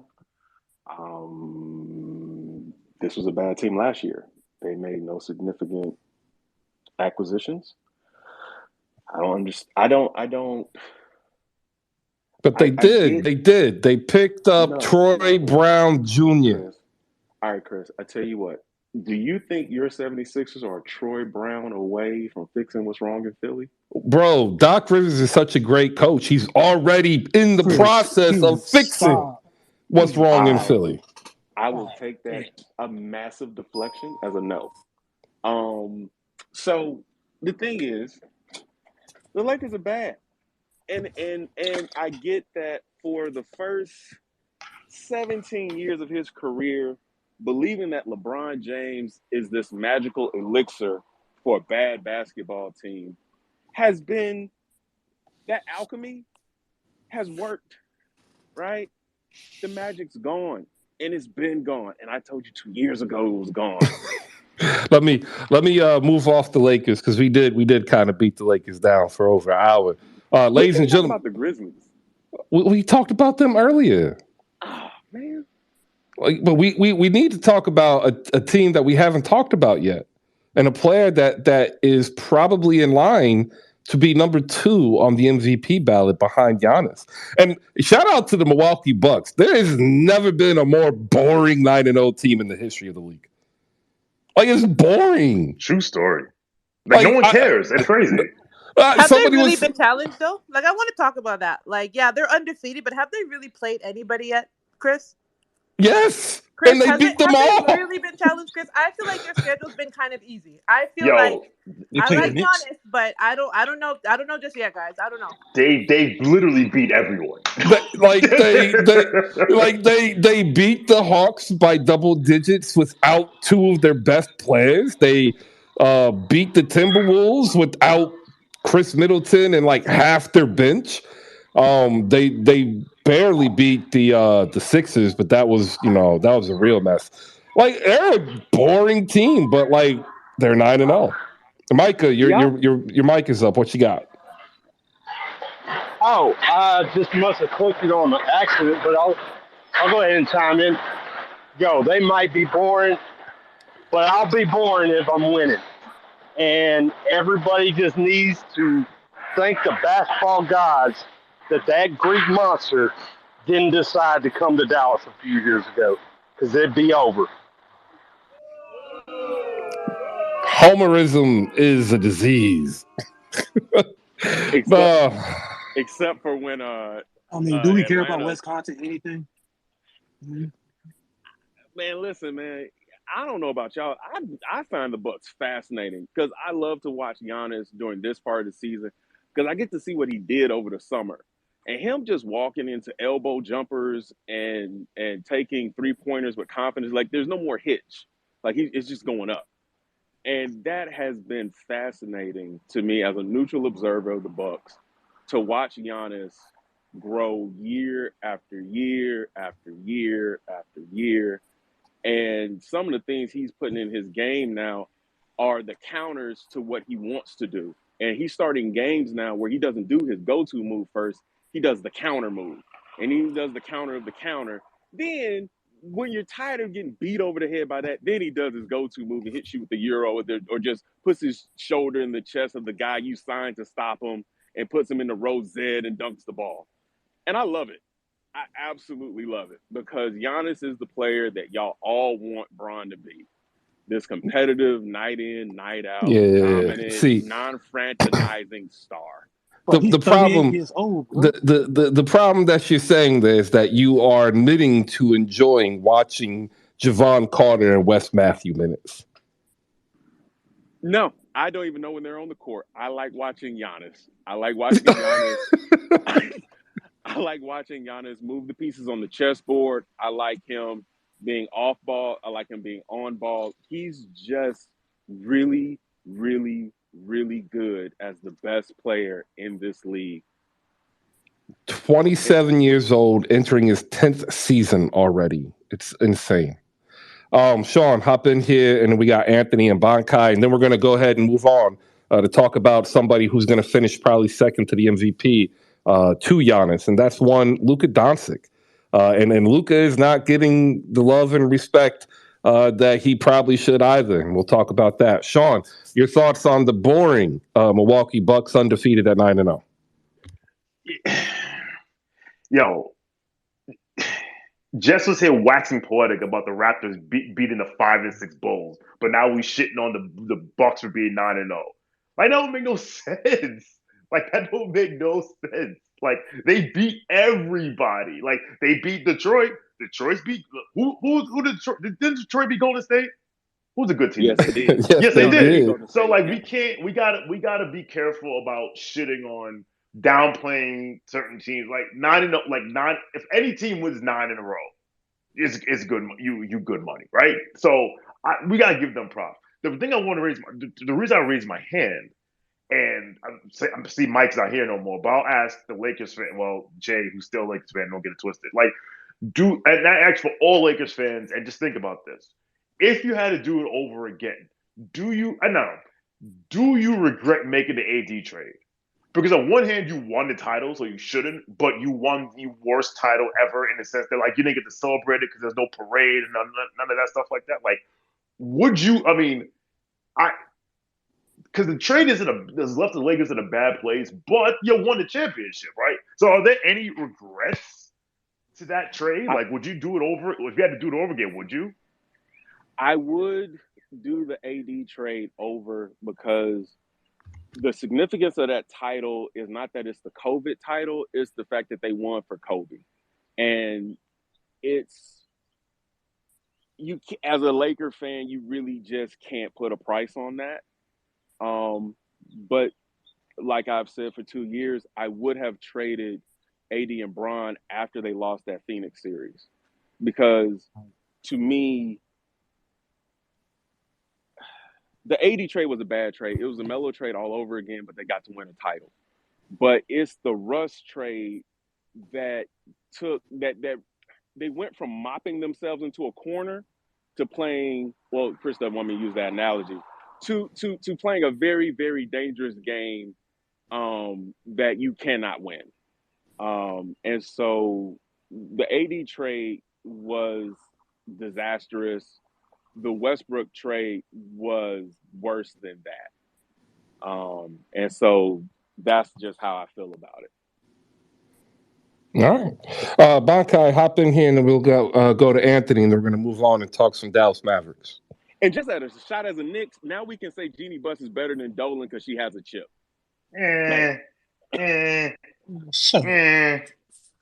Listen, if Jeannie's last name weren't Buss, like, she listen, if that would listen, bro, Robert Sarver was 2 wins away from a chip. So please, save me. Were candy save and me. nuts, we'd all have a Merry Christmas. Listen. What's the name got? Mark Cuban got a ring. You gonna tell him he's a good owner? He's better than Jimmy Dolan. I just want to stick it to the Knicks since you asked me that question in front of the company. That's not saying. Well, that's not saying. Actually, is he better than Jimmy Dolan? The difference is the Knicks have never had this generational talent fall into their lap that these other teams have had. We haven't had that. So yes, y'all can go around and prance and whatever, but we don't have that. Like Mark Cuban had a championship team and broke it up because you want to have cap space to chase after Dwight Howard. Like, come on. Yeah, He traded for Cuban for thought he was Kristaps. Jerry Buss, and he's really Yes. Donald Sterling. He traded for And it Kristaps be like that Porzingis. sometimes. He let the second best player on his team walk for nothing. And again, as I always say, if you're not sure if a decision is a good one, just say, "What if the Knicks did it? How would you react?" See, you know what's funny is he comes up here and he works this in so he can come back and be self-prophesizing, saying, "You talk about the Knicks, but he's putting the Knicks in the conversation." I love it. Both things can be true. I love it. Question, Sean. Yes, sir. What did the Lakers finish with with the record? And then we're going to move off the Knicks. I'm not the Knicks, the Lakers. Okay, I had them as like the 6th seed, which would have been like 46 wins, 47. But like I really believe that they're going to move these 2 draft picks for somebody. And I think they are waiting for I think it was Jay, you had said it, that like what they're doing is they're setting up, like they're taking basically this is the gap year to set up for next year, which I actually think is a good strategy. I also do think that somebody is going to become available, not like a superstar, but like someone that is going to become available because one of these teams that's going to brick for Vic, and that's when they go, here's a 2 first, let's go, and his Russ is expiring, let's go. So I will stick to that 6 seed and that 45, 46, 47 wins simply because they're going to make a move. I think so as well. I had them at 40 and 42. I think they dropped down to about 36 and 46 right now. Keith Pompey on Sixes, dropping a story in the Philly Inquirer about Doc Rivers. If you want to go ahead and read it, go ahead. But you'll find that everything that's in there is stuff I've already said. So to give you a quick 60-second update on the 76ers, here we go. Joel, in and out, non-COVID illness. Harden out. There's a foot issue. Tobias Harris. Tyrese Maxey, man, he gonna chuck it. Doc Rivers, still a great coach. Boom. There you go. Tyrese Maxey. I didn't even get to talk to you about them. Go ahead, Jay. I've been talking. I got an interesting question because we were talking Raptors. Would the Raptors be better served trading Van Fleet for DeMar DeRozan? No. The answer is no. And yeah, that's a bad question. Hit the bell, Chris. Hit the bell. Well, actually, the reacquiring of DeMar DeRozan is actually a fantastic idea. Trading a key, not for Fred, though. Trading a key piece is not cool. But I'm just saying, DeMar seems healthier than Fred, and you get bigger and longer. He doesn't shoot the way Fred shoots. You don't stretch the floor. We need the spacing. We need the spacing. That's true. We have Pascal doing his thing in the paint and in the mid range. We have Fred and Gary Trent spacing out the floor. We have OG doing the same thing. Christian Koloko pops up as a rim protector this season because Masai is brilliant. We don't need DeMar right now. Here is the trade, ladies and gentlemen, that makes the Toronto Raptors a bona fide NBA Finals contender. All right, tread lightly now, Chris. I'm listening. Chris Boucher, Thaddeus Young, Jeff Dotwin. He's just there. The contract is what's really important here.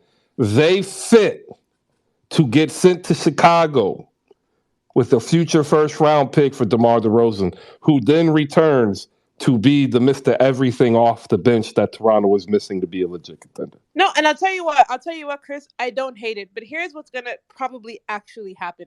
I'm so sad that OG, I love, but I hate that OG has played himself off of the trade block, because the real move, guys, was supposed to be OG and Gary Trent for KD and or Shai Gilgeous-Alexander.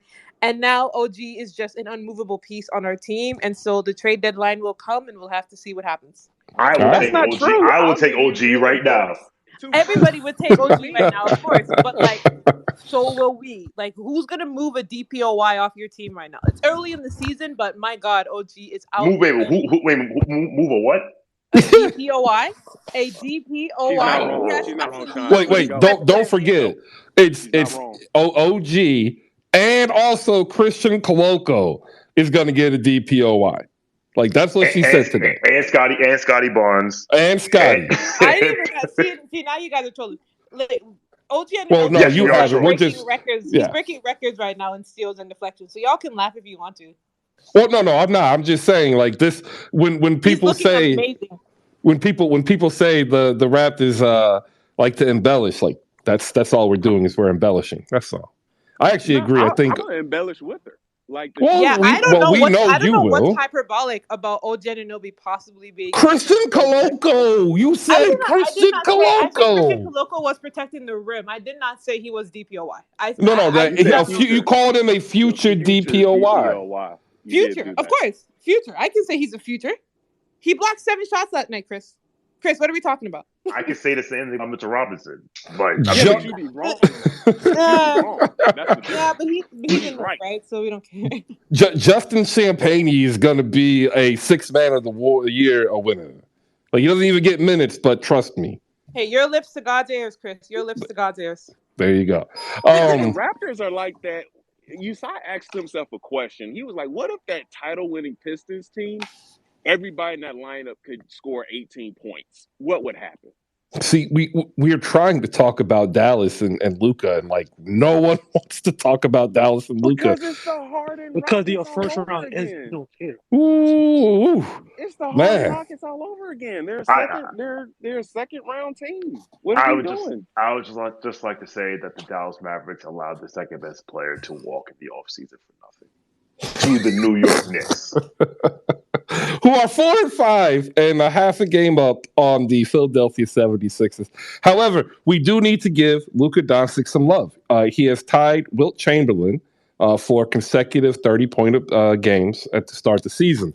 The question is, can he do the second part, which is make it to 26? My answer is probably not, because that is insane, which is just another reason why all of you people who've never seen Wilt Chamberlain or any clip of Wilt Chamberlain literally have no idea when I say I don't include Wilt Chamberlain in the context of the greatest player of all time, because nobody's ever done what he's done.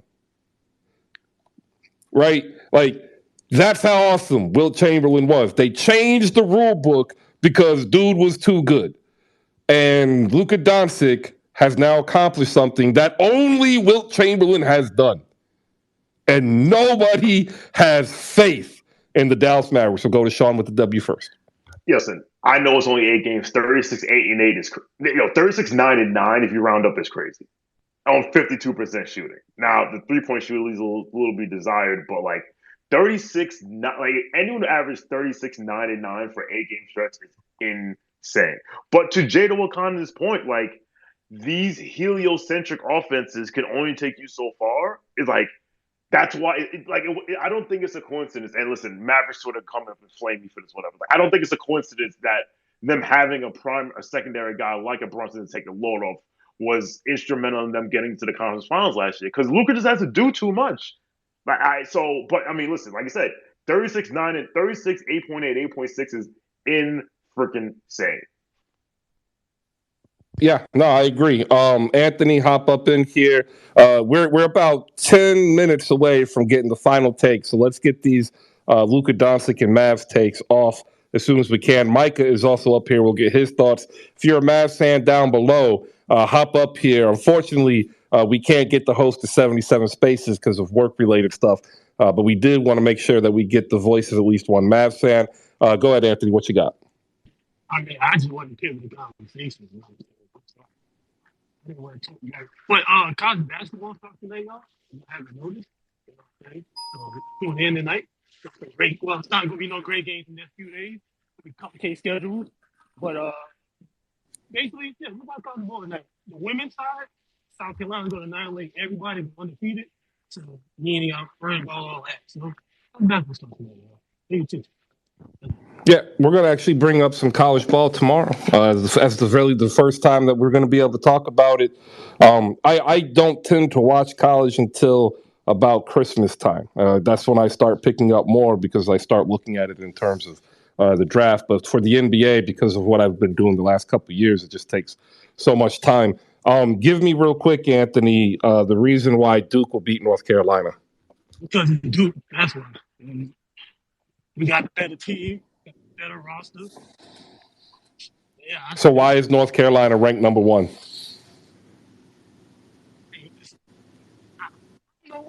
Listen, here's the thing, man. Here's the thing. They got You can't give me an answer. the whole damn team coming, man. I don't care. I don't give a shit. Okay? Listen, All right. we are good. We are 11 deep at 11. 11. All right? All right. Ladies and gentlemen, we got two of the top 5 picks in the draft that year, too. I'm going to say that about it. But go ahead, though. All right. There you go, ladies and gentlemen. The real answer to the worst fan base in all of basketball, Duke Blue Devils. Don't do that. Don't do that. That's actually good. That's actually a good shout. Well, yeah, you could say don't do it, but man, it's rough out there. Damo, hop in here. Luka Doncic tying Wilt Chamberlain, but not having the same success in terms of record for the Dallas Mavericks. Do you buy or sell the now what's now being called in this show the Harden-esque, Rockets-esque Mavs team here? Yeah, absolutely.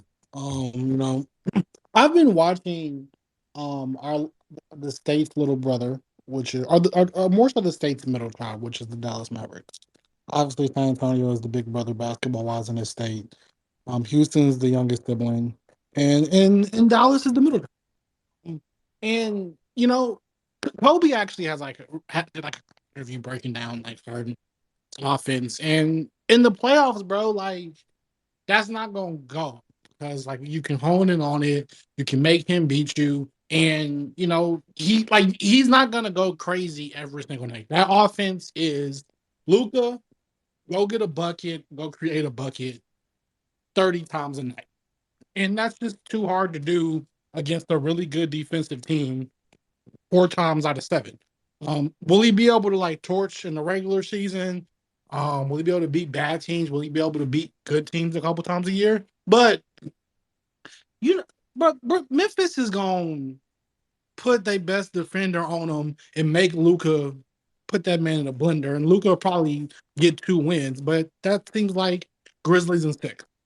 But yeah, listen, man. But I want to talk about some real Texas basketball. Devin Vassell's averaging 20 points a game. Mikael Johnson's averaging 23. Spurs basketball is back, baby, man. We going for the chip this year. Evan, talk to me. Evan, hey, man, we up. Listen, up to the finals, bro. To the finals, to the moon. I don't know what they're talking about this Victor and school kid. We going to the playoffs. Calm down, bro. Take the college. Has there ever been the co-most improved player of the year? Because we need to give Devin and Keldon that. What's up, man? Why are we talking Mavs basketball? Wow. But Chris, I thought Raptors fans were delusional. Wow. Wait. I thought Raptors fans were bad. This is I'm all for Keldon Johnson for most improved player. No, Chris, can I ask Raptors fans a question? What do y'all have against guards? Why do y'all have so many? Y'all just don't believe. Wait, have you seen Malachi Flynn? Bruh, we played the Raptors a couple days ago, and Fred VanVleet was out. Chris, they had 5 power forwards on the court. It was like they were playing, and we couldn't get a rebound. No, it's Vision 6-9. I promise you. 5 power forwards on the court, Chris. I have never been so confused in my life. Y'all don't believe? Just get one guard. Just one guard. Hey, that was 8 power forwards and Gary Trent Jr. What the fuck? Gary Trent Jr. is the guard. He's the guard. This is the joke. Not only is Gary Trent the guard, but so is Scotty Barnes. So this is what we're doing, guys. Scotty Barnes is not a guard. But that's what he's going to be playing. No, he's never going to be a guard. He's basically going to be playing 1 through 4 any given night. We're switching everything. That is a combo forward. That man is not a guard. I know. He took that. He took the ball. If you watch the games, he is playmaking. He's bringing the ball up. He is playing the guard position. He did that in Florida. He's about to get a whole bunch of turnovers too with that weird setup. Those no-look passes look sexy when they work, but he needs to simmer that down for sure. Yeah. But guys, believe it or not, he is playing guard for us. He might be playing guard for you. I'm just saying he's not a guard. Basketball, go draft point guard. But let's get back to Dallas here. We'll go to Micah next, a Mavericks fan. It's hard to talk about Luka because, like, let's be honest. I think we are all kind of over saturated with like Luka Magic in terms of how the league decided to promote him over the last couple of years. And I don't think that's a lie. Like the league really has stepped up its advertising of the next wave of players, of which Luka right now is producing the best out of, not named Giannis. Micah, your thoughts? Is Luka doing too much? Do the Mavs have a roster that you think can grow with Luka, and do you think you can be successful after getting a quick, 2-week, 8-game sample into the season?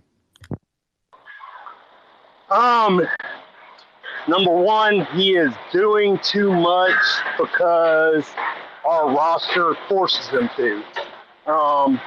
But first off, let's challenge this one narrative that they like to push on ESPN. First of all, a good owner does not blow up 2 championship contending teams. A good businessman does not have 80% of his capital into volatile bubble assets. So that's the first thing. But anyways, he's just forced to play that way. It does look a lot like Harden. I think the only difference would be is if Luka gets the Chris Paul that was in Houston when they looked like they had a chance of doing something. I don't see Luka trying to run him out of town. So maybe there is hope. I just think that we have too much redundancy on the roster, and it's yet to be seen. Like, it's just our owner just jumps in the middle and screws things up. He's having probably the worst midlife crisis I've ever seen in life. So, got to deal with it. We'll see how it goes, but that's my take right now. All right, let's hop up real quick to Evan Townsend. We'll get his thoughts on the Dallas Mavericks and anything else he wants to add in the world of NBA basketball. Evan, go ahead. Well, what's going on, Chris? Hope everyone is well. Really wasn't going to talk about the Mavericks. Kind of just had a couple rebuttals from a couple takes I heard when I first joined. Dating back to the Duke and North Carolina matchup tonight. A lot of people don't know about this kid, the player of the year last year, and his name is Dariq Whitehead. Dariq Whitehead has been playing at Monteverde Academy for the past, what seems like 5 years. Cade Cunningham, R.J. Barrett, Scotty Barnes, Precious Achiuwa. This kid already has an NFL, has a brother in the NFL, has the NBA trainers on deck, has been in a little bit of I don't want to say of a mystery in terms of his injuries, but that's going to be the best player tonight by far. Caleb Love Jr., great kid, combo guard. Armando Bacot should have been in the draft last year, probably would have drafted, so that's why he's still here. The reason why North Carolina is like the consistent number one is because they have veteran leadership. They're pretty much like the Gonzaga junior, senior of 5-6 years ago when they were always going to be, we're the best team, but they always end up coming up short in March. That's probably going to be North Carolina this year. Realistically, with the Toronto Raptors talk, and I'm not going to talk about last week's game because that was abysmal. That was got blown out by 40 plus points. Oh, goodness gracious. Realistically, if anybody were to grab Jakob Poeltl and that have an actual valuable trade that pushes our tank for Wemby and tank for Scoot train a little bit quicker, it would be the Toronto Raptors, and it would be for you know who. All right, come on, Evan. You know who? Tread lightly, Evan. You know Evan, who? I like you, brother. You know who? Let's not No, do this. listen. Let's not do this, sir. Christian Coloco is Oh my gosh. a great prospect. He needs some seasoning. He's been thrown out in there in the fire. He's a little bit late on closeouts. He's a little foul trouble, a little foul prone.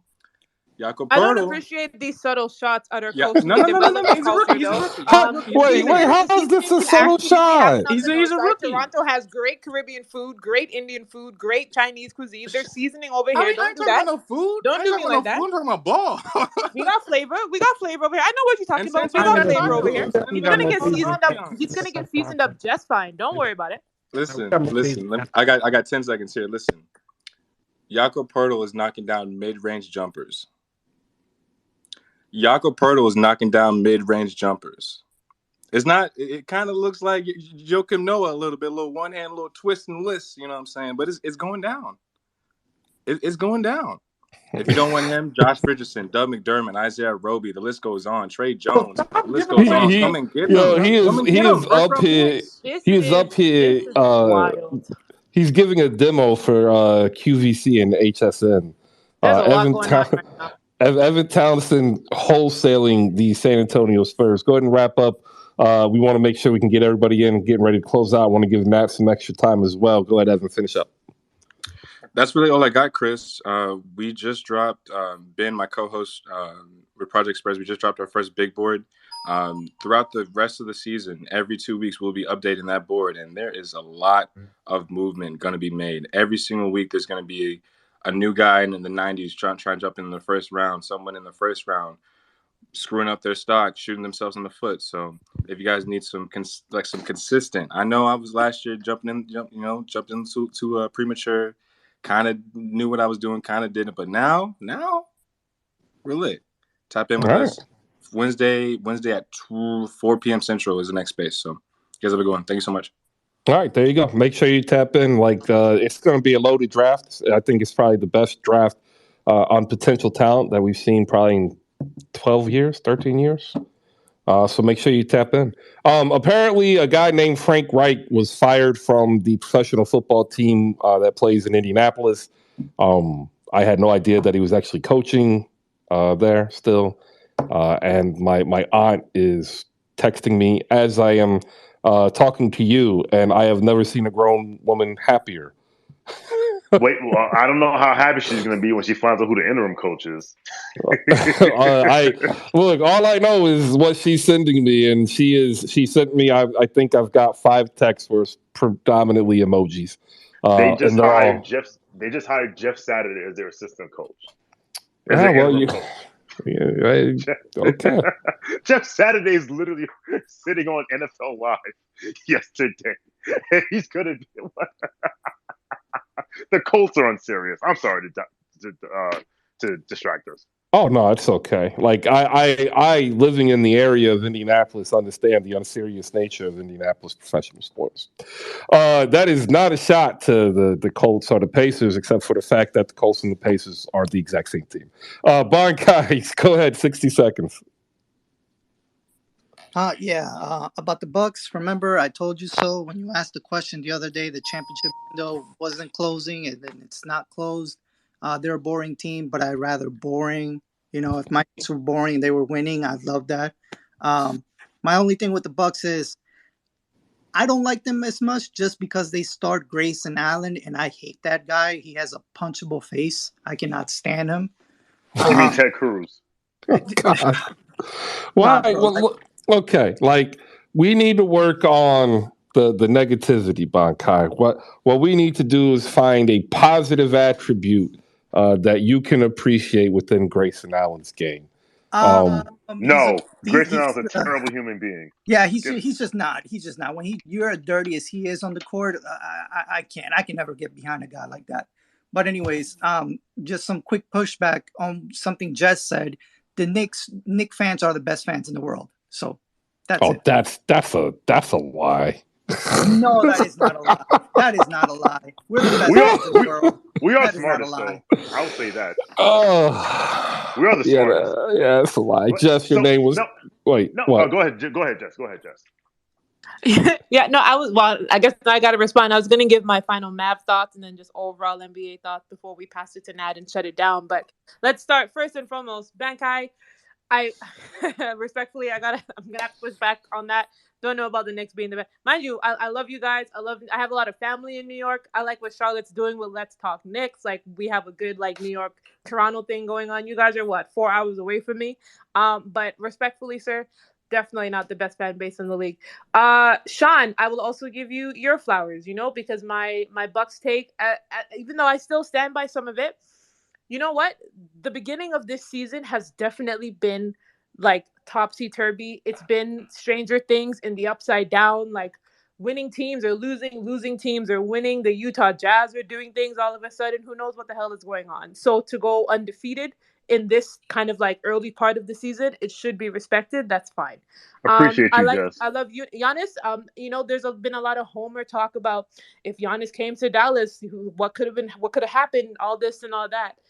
A lot of people don't know that Masai Ujiri actually sponsored the entire Antetokounmpo family to come to America, and those ties are there as well. I don't want to get into how close he was to actually signing to Toronto, because then I'll get dinged by Chris for being a homer. But the truth is there. Masai and Giannis are really close, and don't be surprised if he's wearing a Raptors jersey at some point in his tenure. And then just to wrap up my final thoughts on the Mavs, I don't understand why that organization is delaying the inevitable, starting Christian Wood and just letting him do the pick and pop and pick and roll thing that him and Luka actually want to do. Because I think it could actually be good. Like, I know that he's not the greatest defender, but he is a pretty good offensive big. He's not, running around shouting from the mountaintops like Cat is, that he's one of the best offensive bigs to ever play in the league. But Christian Wood is pretty special on the offensive end of the floor. And so for that organization to make weird fake promises to JaVale McGee near the tail end of his career that he'll be a fake starter, sign him for a longer term than he should, and then return to our Canadian Prince Dwight Powell to save them at the 5, it's kind of strange. I actually think they really should just let Luka and Christian Wood try to outscore everybody that they play, because who knows what could happen there. I think they're making a mistake there, and the way they approached that position was weird. I do like Luka. Obviously, Luka Magic is real. Luka Magic is insane, but it is heliocentric, record-breaking usage on somebody as, I'll say it, fragile as Luka, because the ankle looks weird, the shoulder looks weird. And for the past couple of seasons, he's been missing a lot of time. And so to act like that's not a thing as well, I think could be a mistake on Dallas's part, because once you lose Luka for any amount of time, the team just doesn't look as good. So I think they should probably start to look at mixing and matching some of their lineups, some of their rotations, and seeing what happens there, because the way that it is right now, it's probably not going to work out the way that the Mavs think it will. All right. Jay the Wakandan, go ahead, 60 seconds. Listen, y'all have a good day, and remember that Jackson State is the best team in the SWAC. Even our soccer team won. Our women's basketball team was undefeated in the SWAC last year, and we're coming back for that title. LSU would have never won that game with honest refs. I stand by that. And then we got Mo Williams, the hometown legend, coaching the men's basketball team. So as always, Jackson State by 40. Appreciate by 40. Micah, 60 seconds. Yeah, real quick. So I think the issue is we're still living off of 2011 nostalgia, to where you can just take a superstar and surround him with role players. But then at the same time, we're not even taking into account the kind of role players that we had in 2011.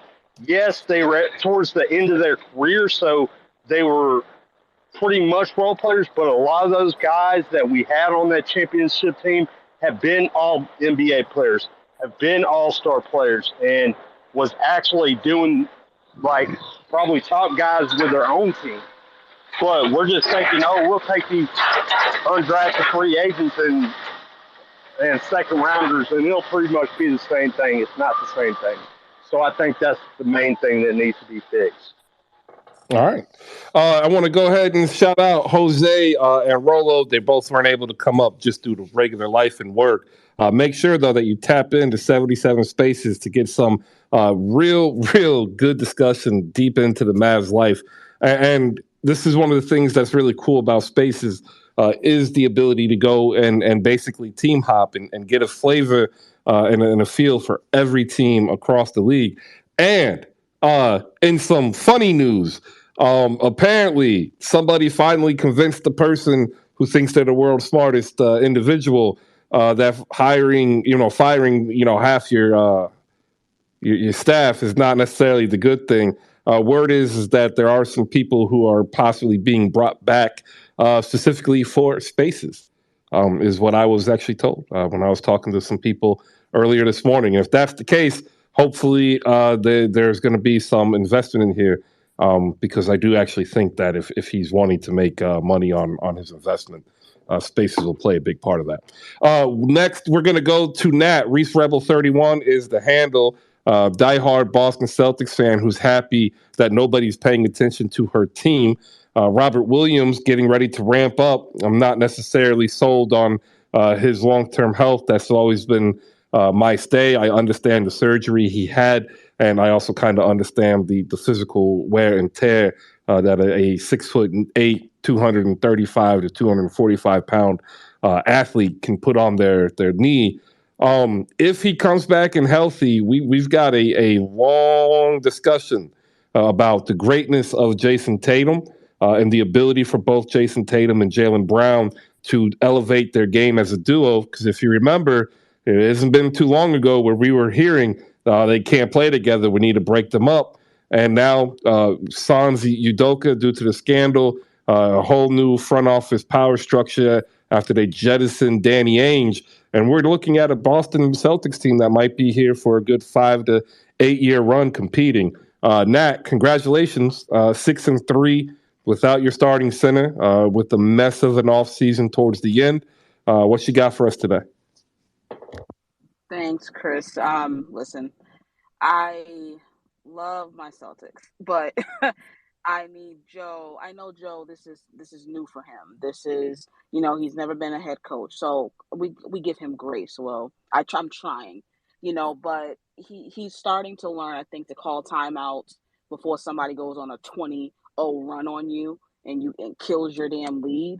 Because he was letting them play it out, and I thought that was ridiculous and it was glaring. And then the last game, he starts calling timeouts, and then they recuperate, and then they go back on their run, and then they win the game. I'm like, cool. So, all right, maybe he's learning, fast, so I'm cool with that. I don't think that the starting lineup needs to stay how it is. I love Marcus Smart, but if people were watching, I understand we made the finals last year. That shit is done. It's in the past. We're moving on. When it comes to how this team is structured, when you have a better point guard that's literally sitting on your damn bench, and when he comes in, your offense gets settled. He starts seeing passes and plays before it happens, as opposed to during. Or like Marcus Smart, what he could have done, but the play is gone now.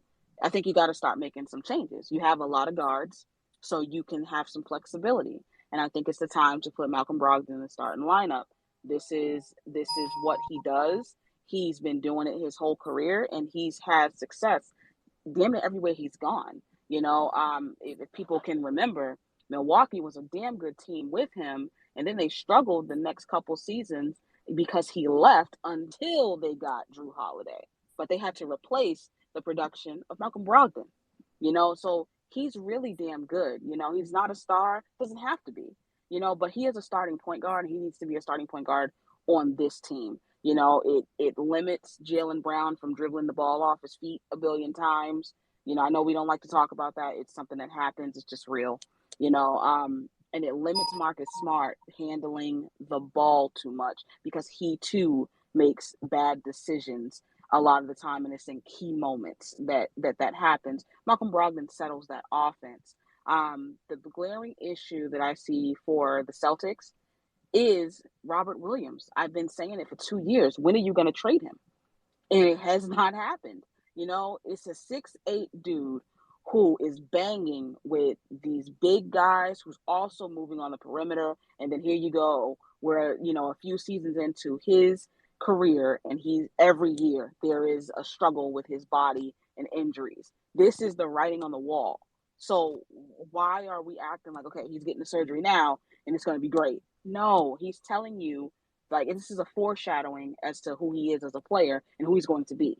So I really wish that they would smarten up and actually get a big in there that is 3 inches bigger, and a little bit more skilled, and someone who does not have the injury history already that Robert Williams does. I think that is the biggest issue on this team. I know we'd like to think that once he gets back, everything is roses. I don't think so. I actually think that if that move does not happen, I don't see it's going to be hard to get back to the finals. I'll say that. I can see it, but it'll be hard. It almost sounds like you want to trade Jaylen Brown for Anthony Davis. No. Oh, God. So you want me to trade my injury-prone big for another injury-prone big? Is that what you're asking? No, Jaylen Brown. Let him dribble the ball off the foot in LA, and you get AD. Oh, I don't care about that. If AD if he can promise me 65 to 70 games a year, we could have a conversation. Nat, you just spent 25 minutes talking about injury-prone ass Robert Williams, and now you want Anthony Davis. I said if he could promise me if ifs were fifths, we'd all be drunk. Hey Nat, what are you willing to give up in a trade? Because we got Mitchell Robinson, so I don't know. But I'll take Julius Randle. Oh, okay. What are you giving up? Call into the league right now. Call into the league. Derek White. Hey, not too much on the homie. You would get Derek White and Grant Williams for Mitchell Robinson, and the soon-to-be new Nick, who's an old Nick, Taj Gibson. Once the Wizards release him and Tibbs picks him back up. Yeah, no. See, no. I said Julius Randle. How do we get to Mitchell Robinson? Call that into the league. You want Julius? Shit. Because y'all don't know. I'm not saying no to that. Y'all don't understand that, man, and it's okay. I'm gonna help you understand. That man is a third option on a really good team, and that you know is what? Okay. That is factually correct. We know that's true. We agree with you 100%, but we just. The problem is the first option on our freaking team if it's 8-second dribble isos at the elbow like he's mellow. That's not his fault. That's y'all's fault. If Boston was able to manage that, they would have Jalen, Jason, and Julius. That's predestination for a finals run. He should come off the bench. But I'll say this, Nat. We killed y'all in the paint on Saturday night, and that's because of Robert Williams was there. We killed y'all in the paint. Now y'all hit 27 freaking threes against us, but y'all miss him. But I understand you're concerned. The dude can't stay on the floor, but that can't happen. I think that people have a ceiling, and I think that sometimes you have to see someone's ceiling, before everybody else catches up, and you got to do something with it. And that's my concern with the Celtics when it comes to Robert Williams. All right, ladies and gentlemen, it's time.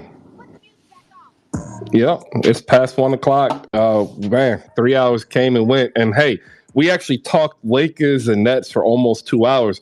Here are the other teams we actually did talk about: the Bucks, the Raptors, the Celtics, the Grizzlies, the Spurs, the Mavs. This is what we did. We actually do more. So thank you for being a part of that. I don't know any other show that gives you a third of the league almost every day. Tomorrow we're going to try to do better. We'll try to bring in some Miami and Portland talk. We got some Denver talk. And those Kings and Warriors do battle. The Warriors are 3-7. We're definitely going to be paying attention to that. And the Clippers, are they done? I think so. And I think there's an interesting trade that could happen between the Clippers and the Lakers. We'll talk about that tomorrow. If you missed any part of the show, check us out on YouTube, powered by audiolabs.io. And thank you to our sponsor, Slam Goods. Head over to slamgoods.com and use promo code HoopSpaces to save 15% off your entire purchase. All right, there you go. Peace out, everybody. Have a good one.